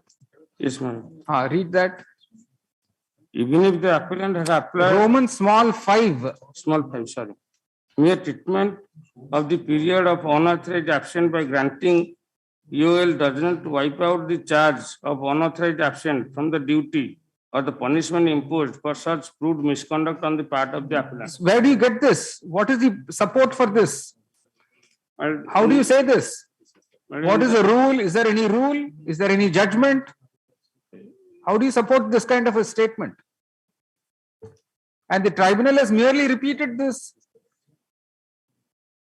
Madam, during the inquiry, madam, the defense witness that has been examined, madam, and the delinquent officers' version varied from each other, madam. They are contradictory to each other, madam, and they have not produced valid medical certificate also in support of his absence, madam. All right.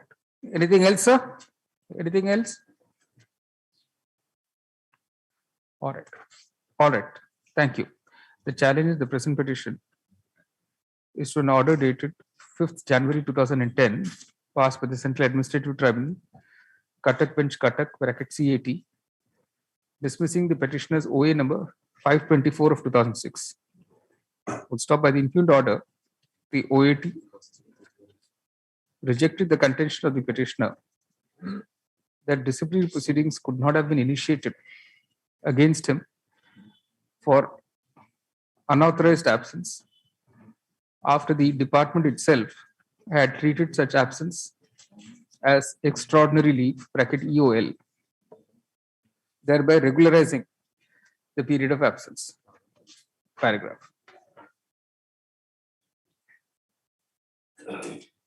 This is the second round of litigation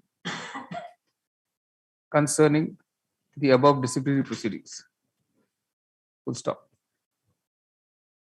The applicant, the petitioner, while working as scientific assistant, bracket D,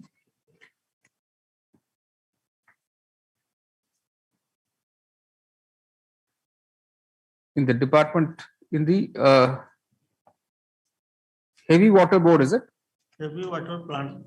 In the heavy water board, Plant, my lord. heavy water plant at Mumbai.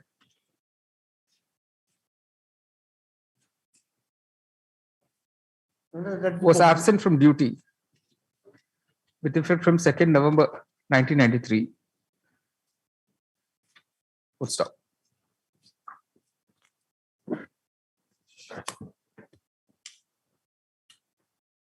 He joined back on 7th February 1995 and submitted a leave application with a medical certificate. Full stop. On the same day that he joined back, he was served with a charge sheet dated 5th January 1995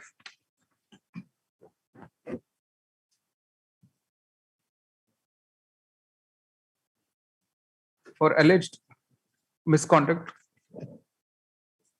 on the same ground of unauthorized absence. Paragraph. On 15th February 1995, the petitioner submitted a statement of defense enclosing the necessary documents and prayed for dropping the inquiry. Full stop. Nevertheless, an inquiry officer (IO) was appointed, who submitted a report in May 1st, 1997, holding the charge of unauthorized absence against the petitioner proved.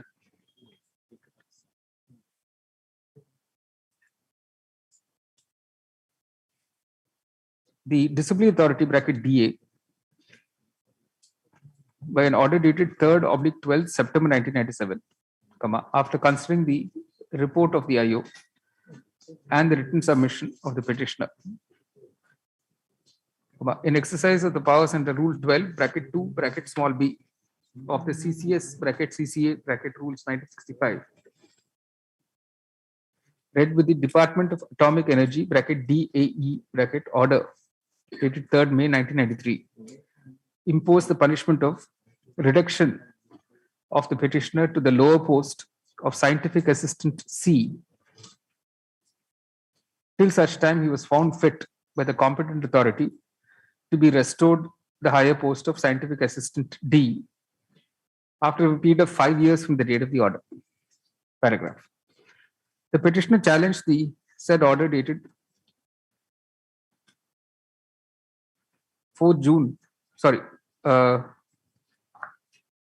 3rd/12th September 1997 before the appellate authority. Paragraph.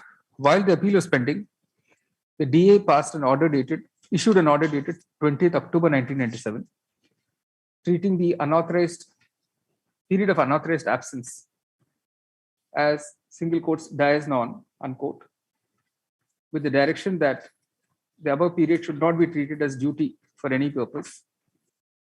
Stop. It is further directed that during the period of reduction to the lower post of scientific assistant C, the petitioner would draw pay at the rates he would have drawn from time to time had he not been promoted from scientific assistant C to scientific assistant D. Paragraph.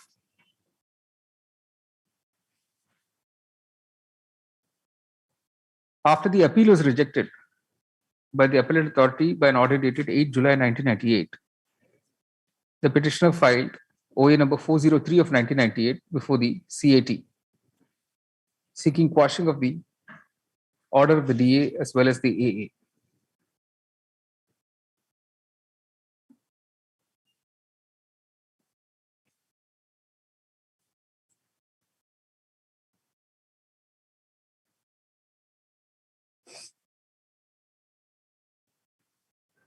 While the said OA was pending, the petitioner also filed MA number 1057 of 2002, challenging the order passed by the DA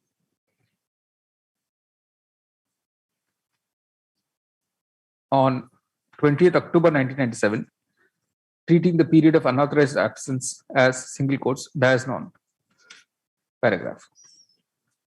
In the first round, the CAT, by the order dated 12th February 2004, quashed the order of punishment of the DA as well as the order of the AA confirming it, and also the order dated 20th October 1997 passed by the DA, treating the period of absence as single quotes dies non, unquote. The matter was remitted to the DA to reconsider the order of punishment commensurate with the gravity of the allegation.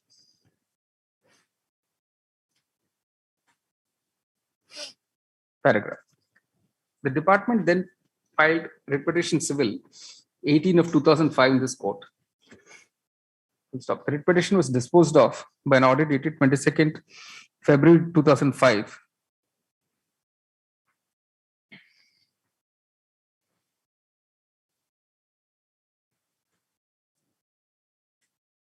With a direction to the DA, open quotation, to conclude the proceedings as expeditious as possible, comma, but not beyond 3 months from today, unquote. Paragraph. The DA then passed an order dated 20th May 2005, holding that the petitioner had committed gross misconduct by absenting from duty for an unduly long period of 1 year, 3 months, and 4 days without proper information to section in charge. To stop, the DA felt there was no need to revise the penalty already imposed.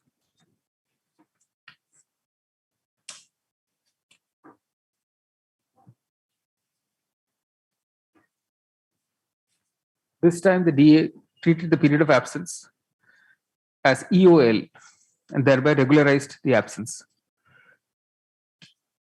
Paragraph. Against the above order of the DA dated 20th May 2005, the petitioner preferred an appeal. Stop. After dismissal of the appeal, OA number 524 of 2006 was filed before the CAT, questioning the above orders. Paragraph.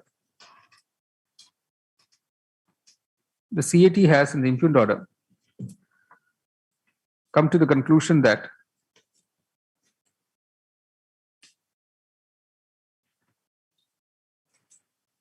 open quotation, mere treatment of the period of unauthorized absence by granting EOL does not wipe out the charge of unauthorized absence from duty or the punishment imposed for such proved misconduct on the part of the applicant, unquote. Strangely, there were, in para 10 of the impugned order, there are 8 subparagraphs. Full stop. Subparas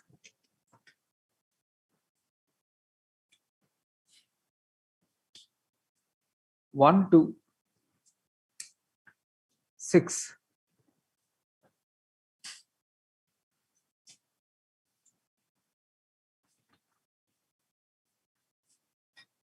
sorry.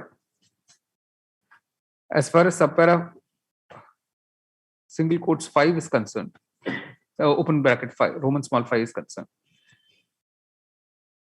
the CAT has not indicated the sources of such a proposition that granting of EOL will not erase the charge of unauthorized absence.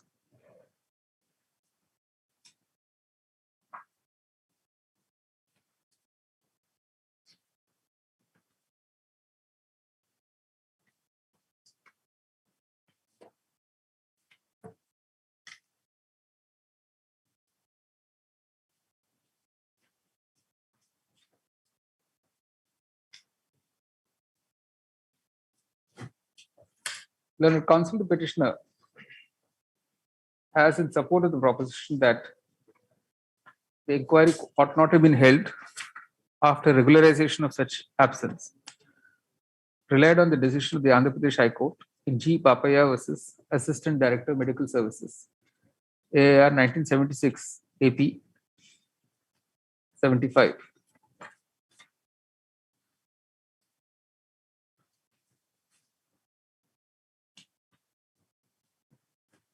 There, in similar circumstances, after the period of absence was treated as EOL,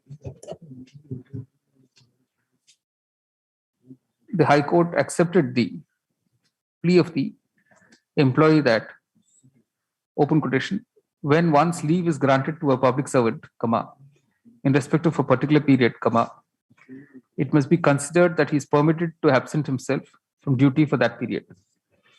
Full stop. In such a case, comma, it is not permissible or open to the employer. Just take A to A.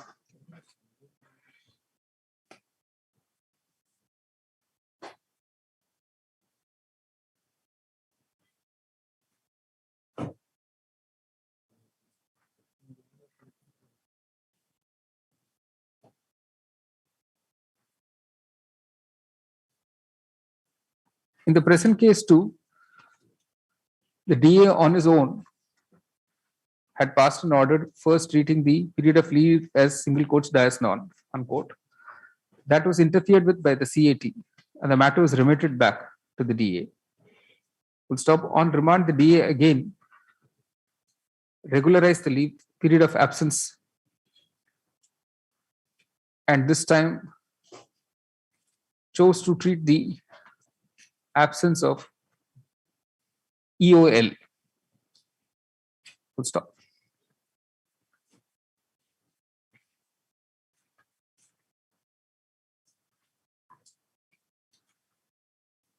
The CAT, in the considered view of the court, failed to consider what the effect of regularizing the absence, period of absence, was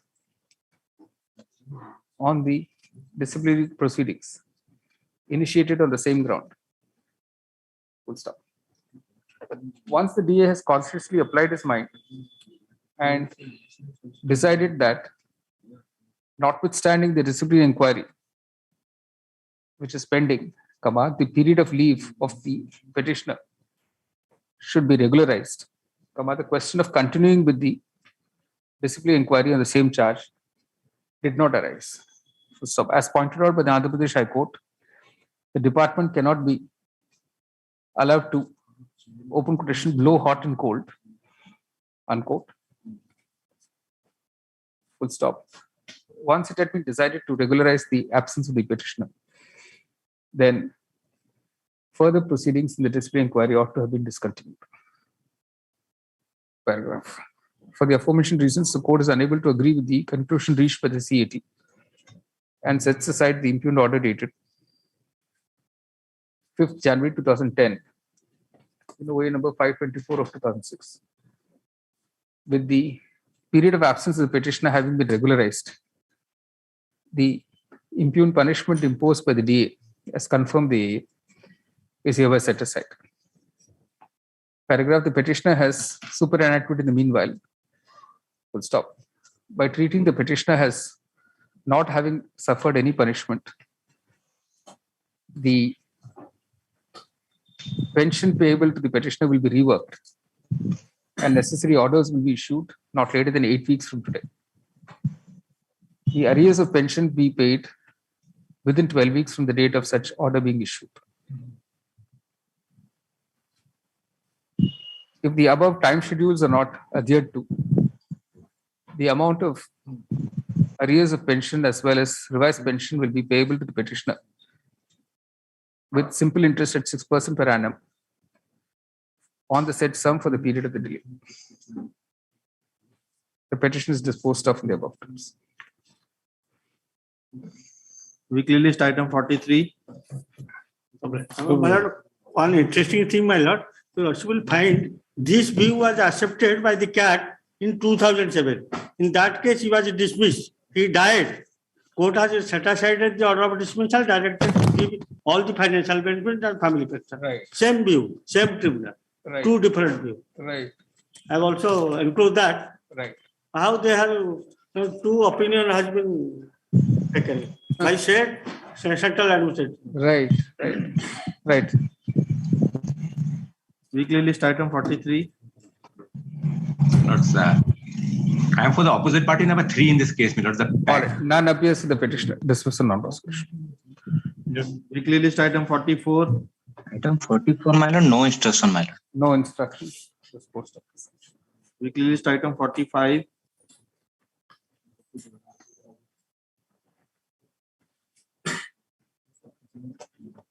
None appears. Dismissal non-prosecution. Okay, this MC none appears. Oh, inverted. Acha. The note has been perused. The order be corrected as indicated. Weekly list item 46. The note has been perused. The order is corrected as indicated. Weekly list item 47.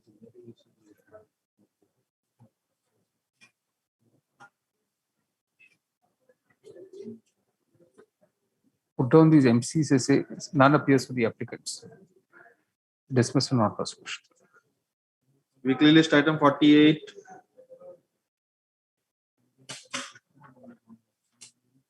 None appears for the applicants. Dismissal not prosecution. That's what. None appears for the applicants have said, which means the MC numbers will be there. Weekly MC numbers will be there. Weekly list item 49. Then office note has been perused. The order be corrected as indicated. Weekly list item 50. Again, the office note has been perused. The order is corrected as indicated.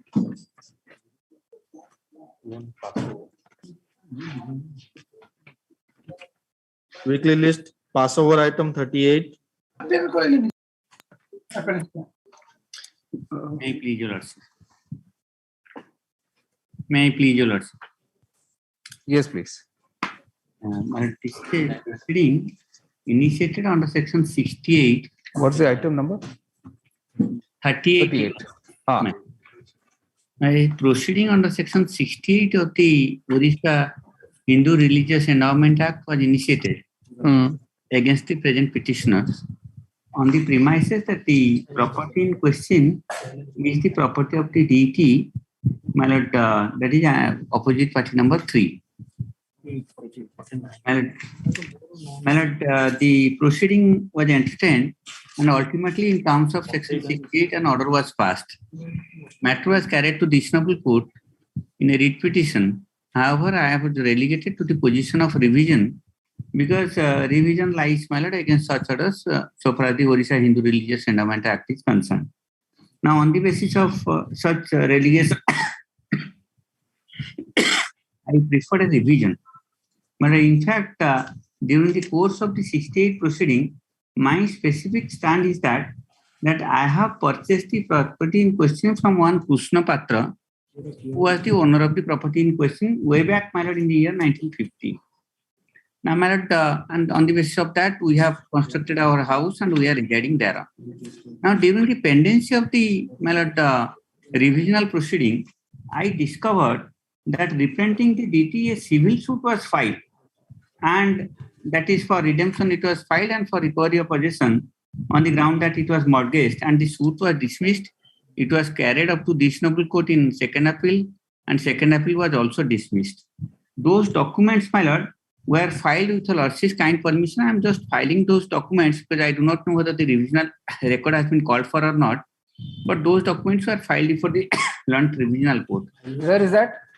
My lord, with the lordship's kind permission, I am filing it, my lord, before your lordship. Give it the other side a copy, sir. Yes, I have given Mr. Nath a copy of it, my lord. In course of the, I have received the copy. Copy has not been given to me, Milo.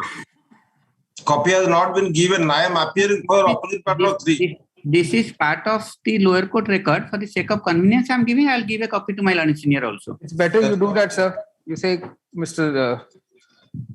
Mishra, when counsel appearing for the petitioner has filed a compilation of documents forming part of the record. Copy thereof be served. What I beg to Mahapatra, learned counsel appearing for opposite party number 3, Milo. 3. During the course of the day. List on 5th May, sir. My lord.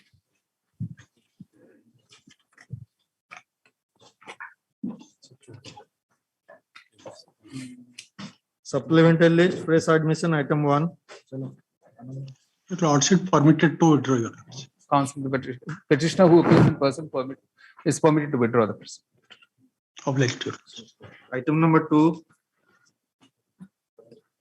None appears dismissed for non-prosecution. Item number 3. May please, Your Lordship, my senior is preoccupied with another case. May kindly with the matter be taken up in the next month. No. You can pass it over at the most. Obliged. Pass over. Item number 4. None appears dismissed for non-prosecution. Item number 5.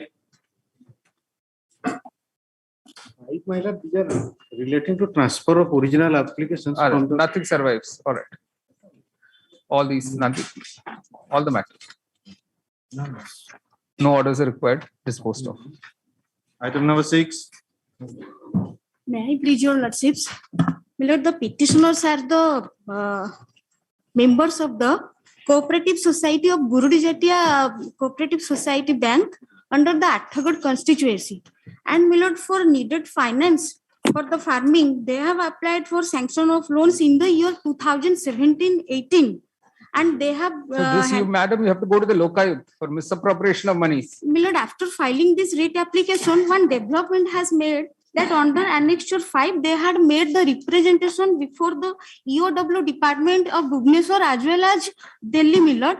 And my lord, the Deputy Commissioner of Police Economic Offence Wings, New Delhi, have issued a letter to the Superintendent of Khurda. With your Lordship permission, may I pass over this document? Lordship, kindly see annexure follow 4, it up. annexure 4, page 80, Your Lordship. Yes. The criminal law has already been set into Correct. motion. That's FIR what has been registered. You say since the criminal law has already been set in motion. But my lord, no action has been taken to recover all those amounts, as the amount has 1 crore 9 lakhs 50,000 more. And my lord, kindly have a glance at page 108, my lord. My only grievance, my lord. This is not a PIL then. You ask the affected persons to follow up. Don't file a PIL. No, my lord, out of 1,200 numbers of account, my lord, only 322 have verified. And it verified that 1 crore amount, my lord, that misappropriation. So other 978 loan accounts amounts are been till yet that has not verified, my lord. All right. Anyway, And let the police do with its your work. Lordship permission, may I pass over these documents, my lord, which are passed by the DCP New Delhi, my lord, Economics Offence Wing. Is this a PIL, madam? Is this a PIL?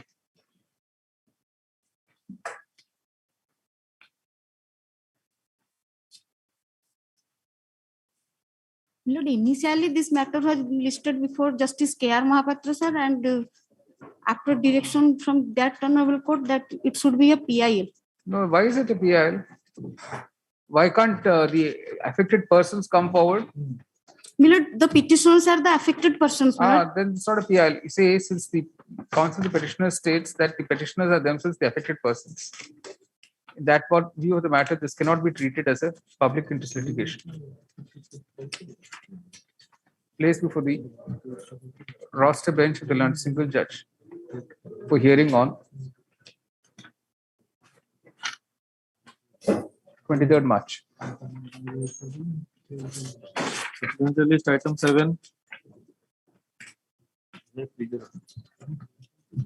is a opposite party of 5 to 8 have encroached upon the public road, which is a government land, for which the villagers of the locality, they have no other source. All right, the petitioner's representation dated 11/11/2021 shall be examined by opposite party number Collector, opposite party of 2, my lord. Collector Puri, and after issuing notice to the petitioners as well as opposite parties 5 to 8 and giving them a hearing, a reasoned order shall be passed not later than 9th May 2022. Copy of the order shall be made available to the parties not later than 16th May 2022. If agreed by such order to be open to the parties to seek appropriate remedies, the court clarifies it has not expressed any view. The petition is disposed of. Supplemental list for orders, item 8. None appears disposed of. Item 9. None appears dismissed from opposition. Item 10. May I please, Your Lordship? Lord, here it's a public interest litigation. The government land has been encroached. We have moved the authorities like the collector as well as the tahsildar. Basing upon the RTI information which I've got under page 56 from the tahsildar Ramuna that there is encroachment, but still then no action has been taken. So the encroachers have to be made parties. My Lord, Lordship, I see the prayer, my lord. Prayer is to evict OP 4 and 5. There is no OP 5 in this. OP4 I can't find. University can't be evicted like this, sir. My Lord, university has blocked the area. It is not recorded in their name. It's a Gochar land. So this is a 2016 matter. The status quo has continued for 5 years now. Lord, my representation may be considered. That will be the same.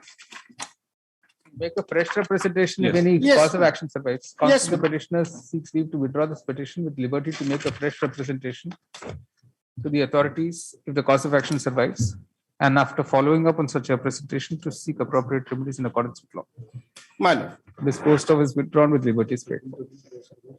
Item 11. None appears dismissed in opposition. Item 12. None appears dismissed in opposition. Item 13. Your Lordship, am I audible? Yes. Your Lordship, I appear on behalf of Mr. Shashwat Kumar Acharya. Your Lordship, he is in some personal difficulty today. Or counsel of the appellant stated been some person. Your Lordship, 6th there is, July. Your Lordship, can it be next week, Your Lordship? No.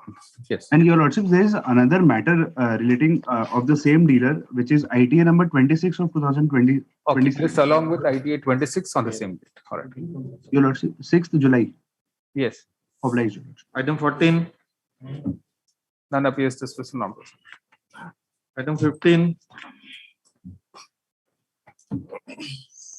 Item 15 is a petition for challenging the legality of transfer of forest clearance under section 2 from one project proponent to another after a gap of 9 years on a basis of a guideline in violation of the rules and the Forest Conservation Act and the rules.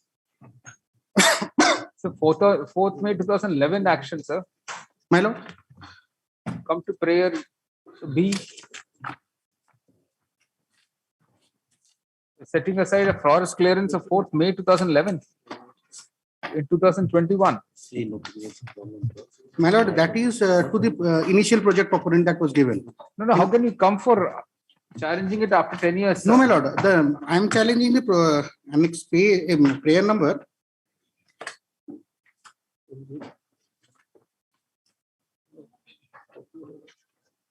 Prayer number C, that is 16/10/2019. Transfer of forest clearance to. Even that you're challenging almost a year and some afterwards. My Lord, I had filed my petition in 2021. Correct. My Lord. You filed it only in February 2021. My Lord. Ah. I am challenging the legality of the, on a basis of a guideline, they have transferred from one project proponent to another project proponent. Forest Conservation Notice, Act even. Notice confined to prayer C. My Lord.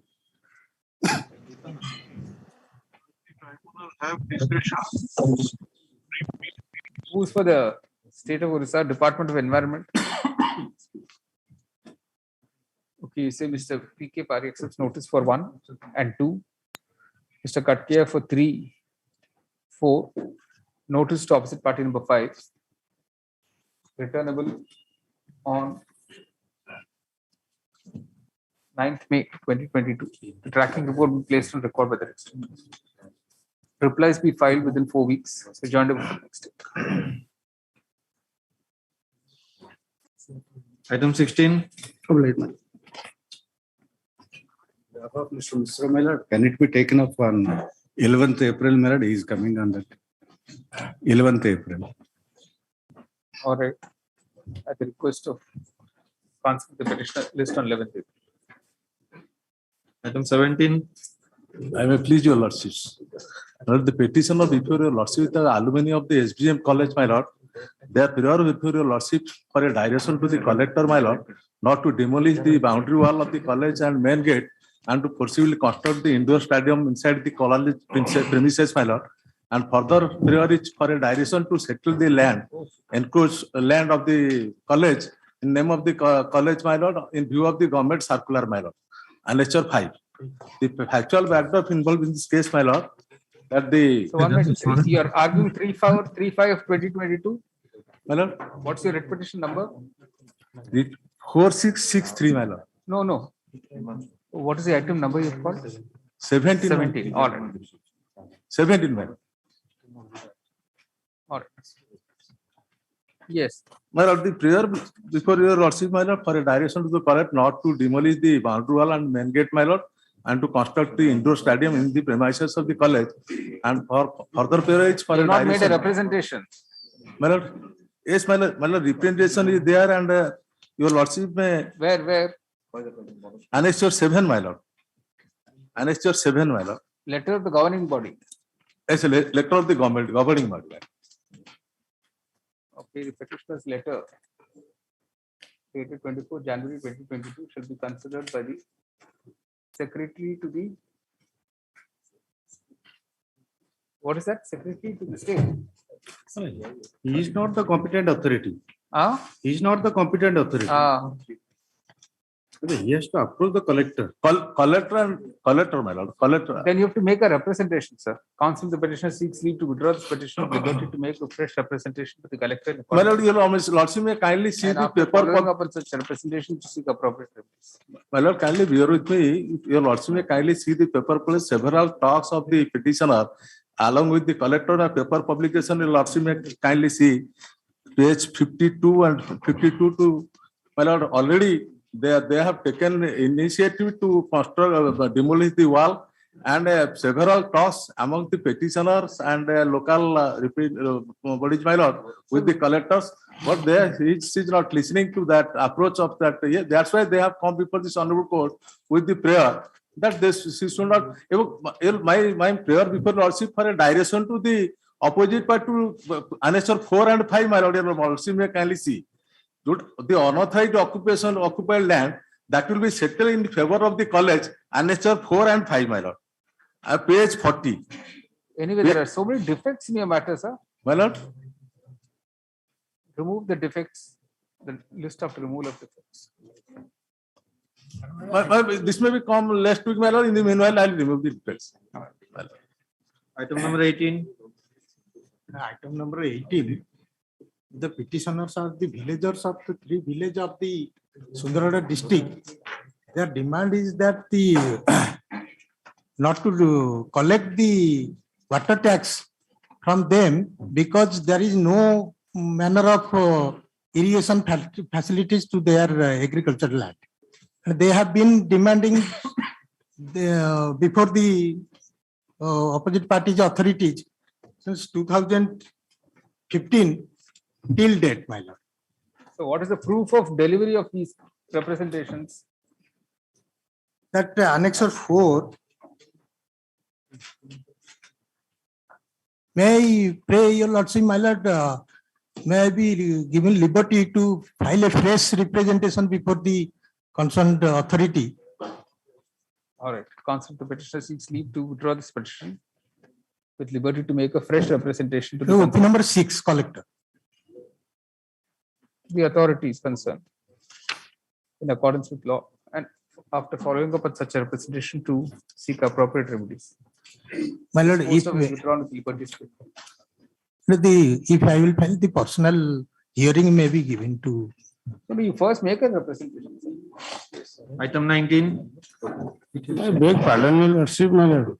Item 48 of the week list, I was there, my lord. It was non-obvious, but as per my instruction, this becomes infructuous, my lord. Item 48 of the week list, infructuous.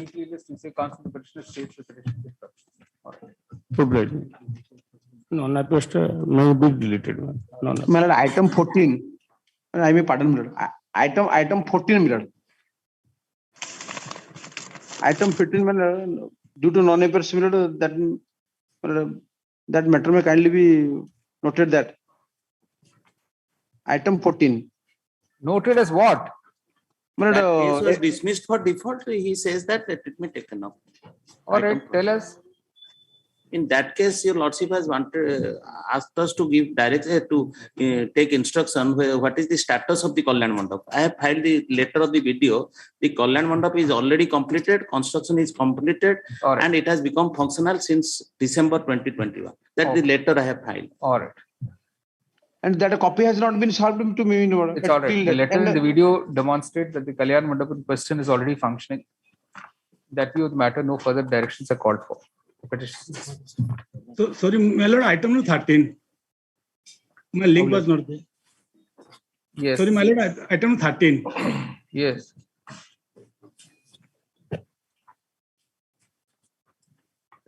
I'm for the opposite party. That's okay. It's been dismissed. No? 6 July. Okay. Adjourned to 6 July, sir. July. Sir, don't interrupt in between like this. We have to carry on with our list. Yes. Item number 19. Item Supplemental 19. list, item 19. Item 19, my lord, state yesterday, second half, they have given me all these documents. I pray for 10 days. It will come within 10 days. I'll prepare a convenience note. Mr. Gautam Mishra states that he has been served with a whole bunch of documents with the state. That affidavit has been filed. Along as with an referred by affidavit. the Honorable Yeah, Court. only yesterday. That is request list on 22nd. 22nd. My lord, may I direct that the committee meetings that should continue in the because the numbers are not. Shall in the meanwhile continue to be held. Yes. Pardon me, Lord, may I be supplied with a copy? I'm for Yes, the- all right. I'm giving one copy. All right. 22nd March, my lord. 22nd March at 2 p.m. Yes, we are great. I have filed the affidavit by email. That is there. Should be there, sir. Please. Hard copy also I am filing. Supplemental list, item 20. Lord, item number 20, I'm on VC man. Yes. If your lordship will kindly look at the annexer, impugned order annexer on page 10. Yes. Lord, before I take your lordship merits involved here, I may submit that this order passed by this in this revision case, your lordship has already dismissed the writ petition challenging the identically placed orders. Oh. Lordship, Then let's not revisit that, sir. I'll pray your lordship not to revisit that because your lordship, I know that Sukinda Tahsil case. Correct. Your lordship in Avaduta House case, your lordship has been pleased to uphold the identically placed orders. Correct. That same case of Sukinda Attapatta. and Lord, what I am now trying to pray your lordship is, Lord, all these cases, one just small indulgence, I will request your lordship in all in this case, my lord, they are claiming a tenancy right. And in view of the full bench judgment, Radhamani Dibya, 1984, one Wheeler, they are supposed to approach the civil court. If that liberty can be granted, Lord, they will go to the civil court to establish their rights. That is already there, sir. We don't need to give you liberty. I think in that judgment, that direction is already there. Yes. In the judgment. That is why it is required. I am the second item, my lord. In this second item, same order can be passed as your lordship passed in the earlier judgment. As Mr. Rath has suggested, if your lordship can observe, that is open for the parties to. I may be pardoned in the third case also. So kindly pay that full bench judgment is with me. That liberty to the civil court is there. All right. You say, in view of the, you say while the court is not inclined to interfere with the input orders, which are on the same lines as the orders which have been upheld by this court in writ petition civil. That Mr. Mahanti's case, he can assist your lordship. Mr. Mahanti can. Two of those cases, sir. Abdul South case. I will give that. The court gives liberty to the parties to approach the civil court to establish their titles, respective rights and titles. Yes. In the lines of the liberty granted in 1984, one Wheeler. Harapriya Dibya case. Radhamani. Radhamani Dibya. I'm sorry. Radhamani. But this is 72. 1984, one Wheeler, page 72. No, this is of the 92 full bench also same. This is Basanti Kumari Sahu versus State. So may kindly have a glance at page. Sahu is also state. Correct. In Srimati Page Kumari Sahu 878. was the state of Orissa 73-1992 CLT 868. Correct. These petitions are disposed of in the above place. Supplementary list item 21. May I please, Your Lordship? Here, my lord, we are challenging the cancellation of lease by ITCO, my lord. Here, my lord, the allotment was made in the year 2002. The lease period is valid till 2078, my lord. Here, the cancellation was made on the ground that I have misutilized the land.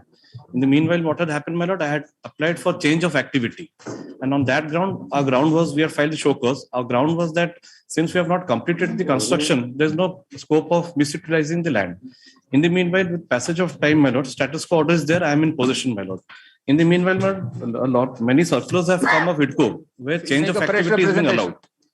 And my lord, I am giving the 5 instances where the my lord in 2020 and 2021 also they have allowed the change. Representation. Yes, I'll approach the authorities, my lord. All right. Lordship has been pleased to previously Lordship have passed an order, my lord, directing since status quo order is there. 3 months status quo order was that. All right. You will give a that chance he of will hearing. approach that the petitioner will approach the ITCO with a fresh representation in view of the circulars that have been issued since the filing of the present petition.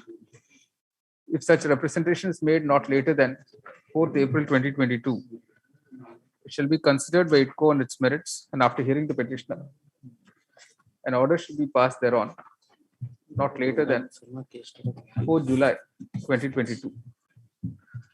Till such time the order is communicated to the petitioner, the status quo as of today shall be maintained. The petition is disposed of. Kindly note one more thing, my lord. Similarly situated people have been granted that that relief of that you will mention in your representations. Yes, all right. Right. Supplementary list item 22. Item 22, Your Lordship. On the similar footing with item number 20, 22 and 23. Same Sukinda Tahsil 38B, same. Yeah, same. So the same order in 22 and 23 as in 20. Obliged, Your Lordship. Number 24. In this case, petitioner challenged Annexure 4 and upheld Annexure 1. As per my submission, Annexure 1 was correctly passed by the Revenue Officer cum Tahsildar Sukinda. After 25 years, 9 months, land collector. Same case, but 25 years, 9 months. Everywhere, sir. It's all after 20 years. But all the case not the same, my lord. Anyway, The land collector very easily say the covered matter. All right. You argue. If my lord in the Sukinda, this is one not genuine order. All right. All the order are the bad. All right. You argue, sir. Argue. The speaking order, my lord, the landed member not discussion about to delay, my lord. All right. If the collector delay 25 years, 26 years, then what? Right. Ordinary man can fail. Okay. And in this regard, I filed decision. 2 to 3 days time we allowed. No need. You give the decision by this evening, sir. All your colleagues have given several This is decisions. administrative order. 38 be not attracted to this order. All right. All those deals. So my respectful submission, Annexure 1 may be confirmed. Annexure 4 may be first. Obliged. All right. Dismiss the. We'll pass the detail. All right. Item 25. None appears dismissed. Item 26. 25. None appears. None appears. 26. Item 26. Giving a data. But this is in regard to a driver working in the jurisdiction of the Honorable High Court, my lord. And in short, my lord. We'll take it at the end of the board, sir. Let's run through the board once. My lord, his pay fixation has been wrongly done. We'll take it at the end of the board. Pass over. Oh, my.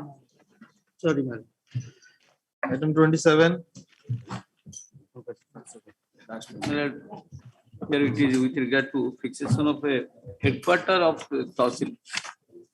But Annexure 1, page 10 can be seen. The headquarter and the Tahsil. So there's no interim order here. By now the headquarter would be constructed, sir. Why disturb it now? No, we are not disturbing. So, 6 years over. 6 years. 6 years over. But they have changed. The government under Annex 1, they have fixed the headquarters, fixed the Tahsil. Tahsil at Nuagar, and the headquarters is also Nuagar. But they have decided in Annex 4 Miller, they have the collector himself, by forming a committee within the staffs Miller, they have changed the headquarters to another village. Can you find out what is happening now? And present status. yes, my lord, after the interference by the Honorable Court, now they have issued a letter for identification of a. Then will permit you to file a fresh petition with the cause of action service. No, my lord, I will take instruction. All right. Both parties want to take instructions on the current status. List on 16th May. 2 sub-items are there, my lord. All right. Supplementary list item 28. 20. My lord, on 29 November, you have directed comprehensive plan which will include payment of compensation for a maternal death on account of the failure of the healthcare system in the individual case and for conduct of a maternal death audit as was done in the case of Lakshmi Mandal case. Correct. That DP report still now I have not received. What you have not received? Maternal death audit report I have not received, my lord. All right. We'll pass a. Ms. Patnaik. Ms. Patnaik is there. Yes. Yes, Ms. Patnaik. Well, we have filed a counter in this case and then also note of submission. Well, your lordship will appreciate there are 2 things to be decided in these connected cases. One is certain deaths that have happened due to the Alice medical negligence because of lack of this proper welfare benefits schemes by us. And second is that whether these schemes have been properly implemented or not. We have filed an exhaustive, well, in each and every case, there is an inquiry has been conducted regarding the death, my lord. As far as the first case, your lordship will see, we have filed in WPC 11860 of 2015. Somewhere is covered. We have filed a very detailed. When did you file it? When did you file it? It was filed on 14/2/2022. 14th? 14th February? 14th February of this. Where is that? On last occasion, they have solved your lords. We have filed earlier. In the other connected cases, long back counters have been filed. Only in one case you have not filed, my lord. If your lordship will say, I'll categorically say the cases which you. No, in the first case, 11860, we don't seem to have received it. My lord, we have filed 2 counters. One by OP number 1 on 15/2/22. Maybe it was not scanned.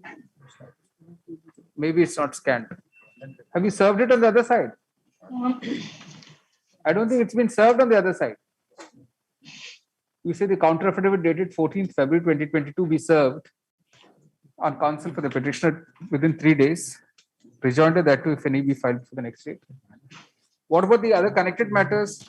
In other connected matters, my lord, your lordship will produce, my lord, in 11566, 15669, 15, this is chronological serial in those, my lords.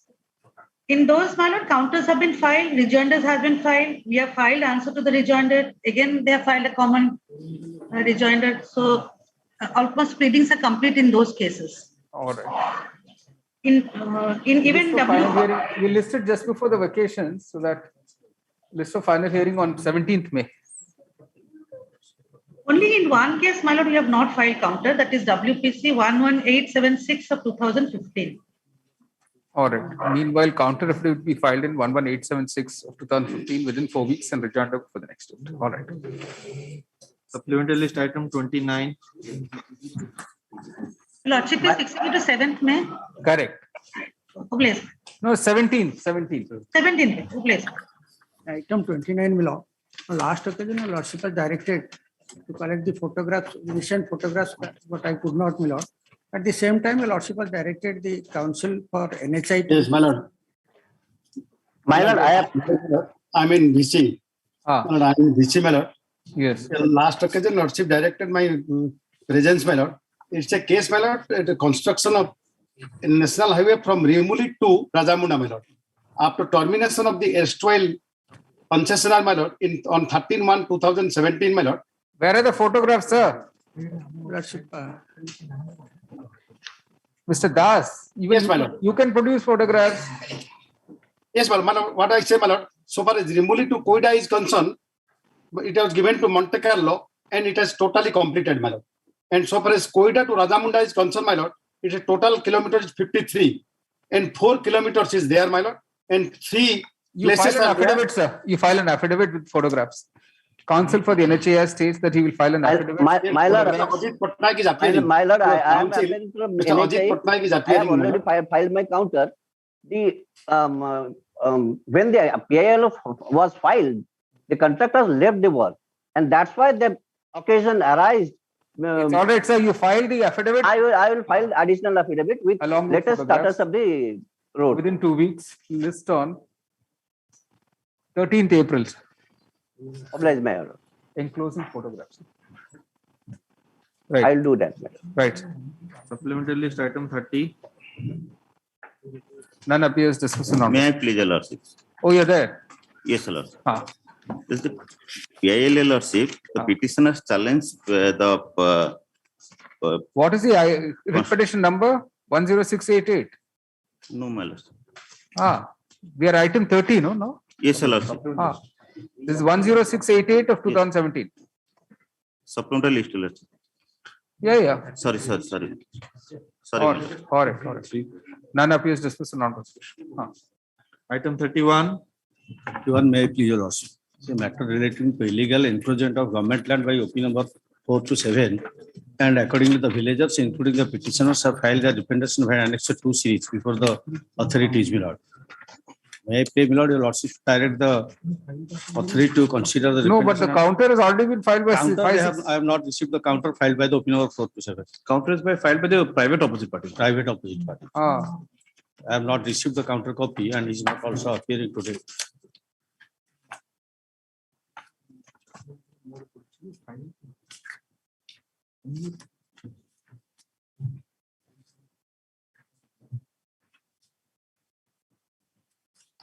No notice is also gone. Is the cause of action still surviving, sir? They have illegally encroached and already constructed the house in that over the government land. Consent to the ward members has been obtained.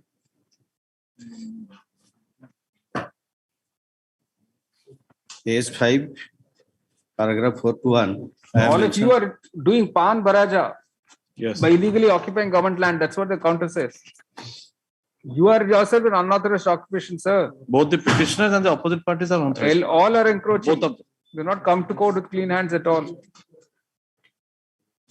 You see it from the counter affidavits filed by opposite parties 5 to 7. It appears that the petitioners themselves have not come to the court with clean hands, as they have themselves encroachers, and encroachment proceedings have been initiated against them. In that way, the matter, the court is not inclined to entertain this PI. It is disposed of. Supplementary list item 32. My lord, it's a matter of recruitment of in the judgeship of Sundargarh, my lord. Now, passage of time, it has become infructuous. All right. Counsel, the petitioner states the petition has been rendered infructuous. It's disposed of as such. Supplementary list item 33. May I please, Your Lordship? The PIL Lordship, the opposite party authorities are constructing the Ekologya Model Residential School in a Gochara land, Your Lordship. This case, Your Lordship, earlier occasion, Your Lordship directed to file counter, and OP 3 and 5 already filed their counter. I have also filed my counter, my lord, but probably the record has not come, my lord. On behalf of opposite party number 1, on February. Union of India. My lord. What is the Union of India to do, sir? The school is constructing a lordship that is under the scheme of central government, Your Lordship. That's all right. Ekologya Model School. What is wrong with schools, sir? We need schools. But it's wrong, Your Lordship. The land in question, Your Lordship, Gochara land, that is the school is completed, it's functioning. The construction is going, Your Lordship. No, he is there. Do you know, is school constructed fully or not? No, we are supporting them, my lord. Oh, you are supporting them. You don't want school there. Why? No, we are school there, my lord. We want to school there, my lord. He does not want school there. The state has to procure the land, my lord. He wants to shift the school, you want the school, no? No, my lord. That is our submission is, my lord. The school is situated at the headquarter or subdivision.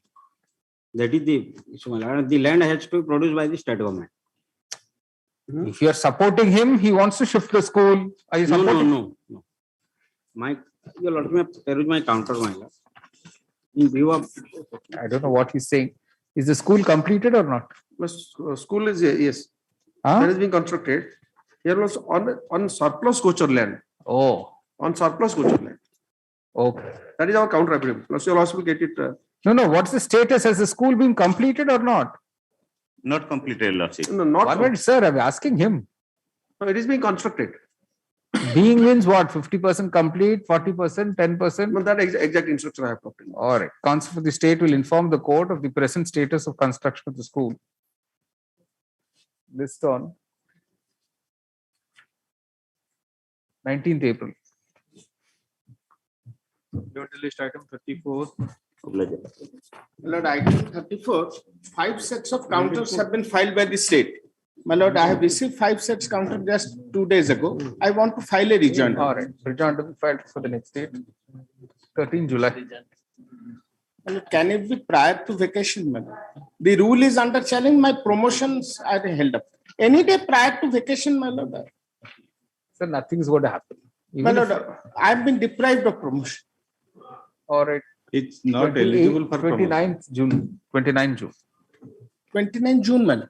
Obliged. Supplementary list item 35. I may be permitted to argue through VC, your lordships. Yes. Your lordships, in this matter, my learned senior has supplied a counter affidavit. I think it is not in record. No, it's not on record. The counter affidavit will be brought on record. Rejoinder before the next date. Is there an interim order? Yes, lordship. Interim Interim order is there. I am appearing. 18 July. 18 July, sir. 18 July. Supplementary list item 36. With your lordship permission, I am on VC, my lord. Yes. My lord, your lordship may recall, this is the matter where I have, the villagers have challenged the action of the private opposite party by encroaching upon the jungle kisam of land, forest land, my lord, village forest, for his commercial use. Well, for that matter, my lord, senior Mr. Mishra has appeared on last occasion for the private opposite party and stated 2 aspects on which I wanted to take instruction, my lord. Your lordship was pleased to give some time to me, my lord. One is that one writ petition which was earlier filed, that 19,627 of 2021, and I think your lordship has called for that record. Yes. And the second aspect is, what is the status of the construction? Look, for that, I have taken the instruction, but the photocopy is not with me. My lord senior may also agree with the fact that, my lord, here for 300 decimal of land, he has got commercial purpose or commercial use permissions. Now, for use of that 300 decimal of land, he is encroaching 200 decimal of. You want to file an affidavit, you file, sir. Yes, sir, lordship, I'll file that. Counsel for appearing for. Record is there. If your lordship looks at the judgment part in the earlier writ application, paragraph 7, 8 is clear. My lord, in fact, I have seen that. I have seen I have taken note. I have obliged that. Yeah. If your lordship looks at the lease has already been adjudicated, and this only. My instruction is that the encroachment case is still pending, as it is borne out of the internal page 5 of the earlier order. Mr. Das, you are appearing for opposite party number 5. No, my lord senior is appearing. I am appearing for number 5. All right. You'll have to file an affidavit, sir. Yes, but I will file affidavit with photographs. All right. Mr. S.P. Mishra states that Learned Senior Counsel appearing for OP number 5 states that he'll file an affidavit with photographs explaining the current position with respect to the land trust. So affidavit will be filed within 2 weeks with the copy to counsel for the other side. Yes, sir, I'll do it. 20th April, sir. 20 April. Much obliged. Supplementary list for hearing item 37. Yes. My lord, here the husband and wife. Both have been convicted under section 30234 IPC. All right. The appellant number 1 has killed his own sister, my lord. Oh, And the eyewitnesses are the father, mother, and the brother-in-law. okay. And my lord, so far prosecution case is concerned, it took place due to sudden quarrel between the appellant number 2 with the deceased, who is her sister-in-law. Thereafter, the appellant number 2 called her husband, appellant number 1. He came to the spot and my lord have assaulted by means of a knife on the neck, my lord. And that is only one injury. My lord, my prayer before your lordship, I cannot develop the case, my lord. My prayer before your lordship that the appellant number 1 has already undergone 8 years inside the custody. Now he is on bail.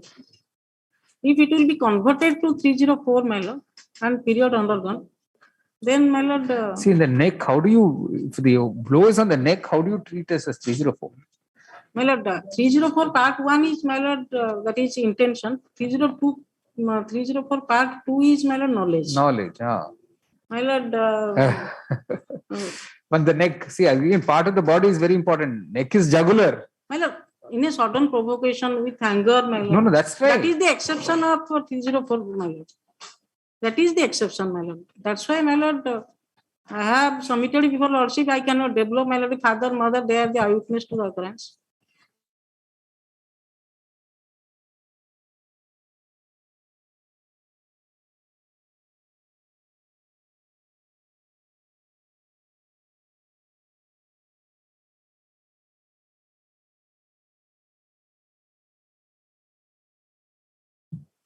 Supplementary list item 38. Item 38. This is a case PIL for restoration of the properties of land of Jagannath Road Fund in favor of the temple authority, Lord Jagannath at Puri. Kindly take a glance to Annex 3, page 37.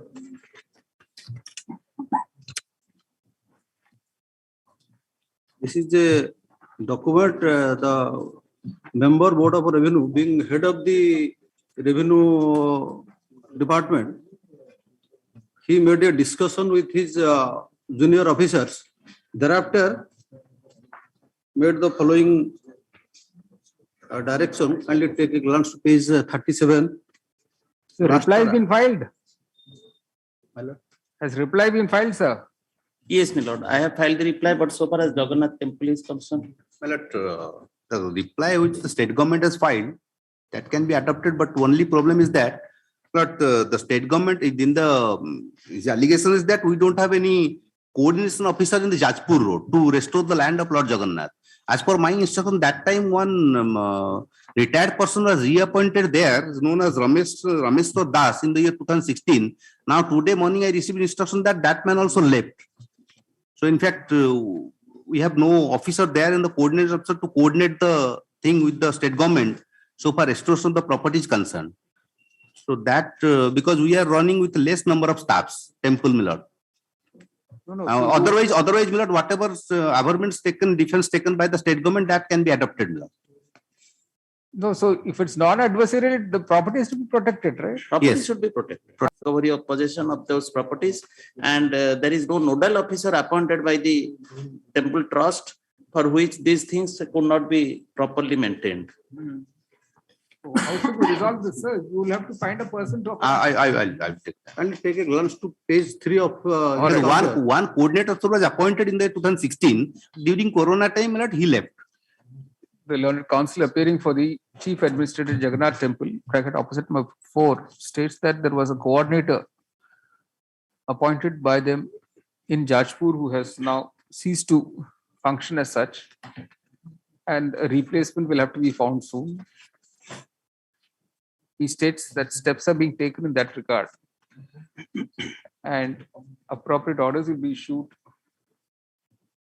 within within 1 month. 4 weeks time may be given because I have to take list on 5th May. Supplementary list item 39. Whereas item 39 and 40 are now stand covered by our Lordship judgment. All right. And Lordship will kindly see. Just I pray, I request my learned friend to allow me to 5 minutes. I have not said anything. Please proceed. I am very much afraid of him. No. Please. Who can? It's the other way around always, Mr. Ray. No, he is government of India. That is why I am an individual only. Lordship may kindly see the question which my lords framed on 10th of November 2021. 2021. If I succeed question number 3, I did not go for 1 and 2. Right. Question number 3 is whether the assessment was bad. This is covered. Yes. Lord, I have And this to is say the judgment. Let him complete. I will discuss. I just provide your lordships. What is that? Blue Moon. Hotel Blue Moon recently I know. by Lord's Correct. order. Anyway, he's Hotel already Joy shaking his head. Beg your pardon, ma'am? He's already shaking his head. But later on he will shake me. No, he's not nodding. He's shaking. You'll have to make him nod. Tell us. Lordship, see the order. The tribunal arising out of this appeal was preferred. Right. He has not spelled out a single word. Is not argued before the authority. It's all right. This is a no. Here, why I'm saying law question of law, sir. Yes, question of arising out of the order. Yes. He has not spelled out anything so far as the question. He has framed the question. No, You he have not has challenged framed, our but- order. No, he has framed the question, but it arrived at the order. If a lordship, but we have framed the question, sir. correct. That can be not changed. Why? No. Because Supreme Court said at the time of hearing, Income tax appeals, when we admit, we frame questions. Correct. If you are aggrieved, you can even challenge that order. No, that's true, my lord. But the fact remains, Supreme Court is so many times says not in the date time of hearing, it can be changed, can be modified. No. Modified change is different from deleting. We can't delete. But your lordship, then my submission to the extent that he has the proceeding which has been challenged now challenged is a never spell out before the first appellate authority and the second appellate authority. Number one. Number two, it is not a question of it is a fraud to the nation, even Lord, I can say to the extent because Lord, if your lordship see last page 121. Okay. Paragraph 15. In view of the above, we are inclined to hold that the assessing officer has considered all the relevant material document before framing the assessment and making addition in the hand of assessee. The assessing officer went up to the extent for making independent inquiry by issuing 136 of the Act to the Director of Mines. After considering reply of the said notice, he reached to the conclusion that during the financial year 2008-9, there was mining iron ore so and so metric ton. The assessing arrived to the conclusion on the basis of the report of the Director of Mines, which was also based on the meeting conveyed by him with the assessee held on 16/8/2014, wherein the annual production detail were reconciled and reconciled production figure reported to the assessing officer, which became the basis of making addition in the hand of the assessor. Therefore, the big scam, everybody knows that the scam is being widely discussed in the public. Thus, the assessor cannot shift the entire blame to his power attorney holder and claim that the income earned from the mining activity cannot be taxed in his hand. In view of the aforesaid discussion, we have no hesitation to hold that the assessing officer was right in making the addition, and the learned CIT appeal is fully justified in confirming the same. In addition, so and so. Therefore, my submission is that he has never argued the initiation of the proceeding. He has participated in the proceeding. He had filed the document. Not even before the tribunal, so he has raised this issue. Not a single word, my lord, in the tribunal is find this issue, which now he has been arguing before your lordship, that Blue Moon case. That is my summons of your lordship. Then you leave it to lordship to pass. Yes, Mr. Rai. Yes, madam. Lordship, may kindly, I have given a judgment of the Honorable Supreme Court last time, that is Saurabh Jain and others versus ABP Design and others, para 34 of the Honorable Supreme Court judgment based on the position of law. Where is that, Saurabh Jain? 1 minute, sir. Yes, so I've got also another copy. I can give it, that is also marked. ଆପଣଙ୍କୁ ଦେଇଛି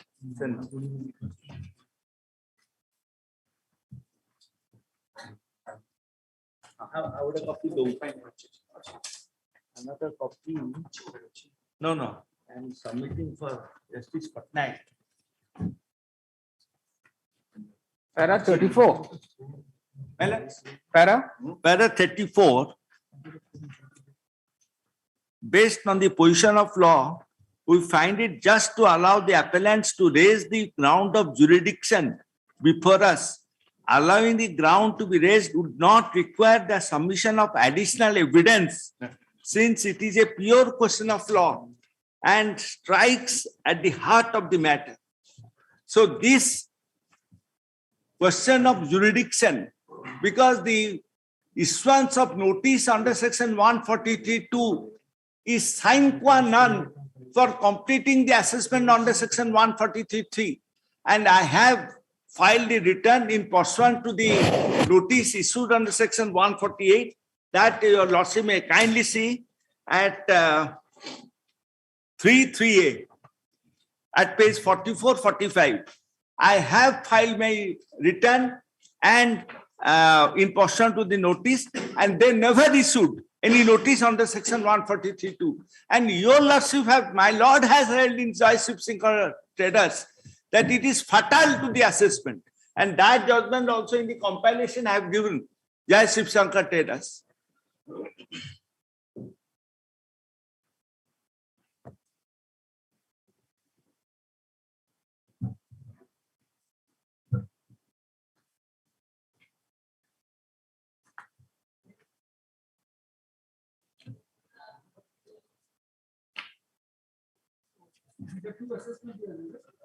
Beg pardon, man. Beg pardon, man. Two appeals, same. One is 9, 10, 10, 11. Yes.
Can I add one? Lord, here your lordship say 142. Lord, therefore, Lord, my submission 192B. He noticed deemed to valid. Suddenly he has appeared and proceeded participating in the proceeding. That your lordship kindly add one line because I'll be misunderstood. Lord. That's kind. No, he has participated. Your lordship held the 143 has not been issued to the assessee. Their lordship one line, if your lordship permit, then 292BB is not. Not that way, sir, because the Supreme Court judgments are covering what exactly. Obliged.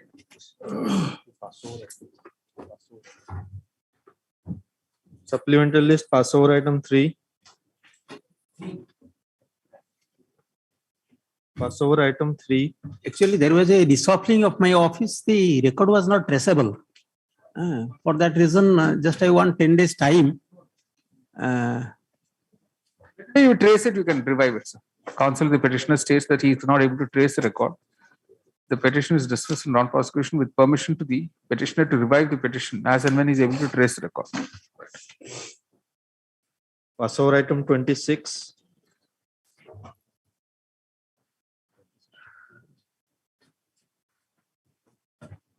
Pardon, I was facing this matter on behalf of Shikhar Kumar Athamala. Lord, just pass over one item. Lord, event. It's all right. We'll have it on some other day. None appears in second call. Lord, item number 26. Minute. Right. Your seniors are appearing, na? Yes, yes. So we'll have it on some other day if he's busy. He's busy somewhere. Yes, my lord, I think so. He did not feel well. He went away. All right. Counsel, the petitioner stated to be unwell. List on 30th June, 30 June.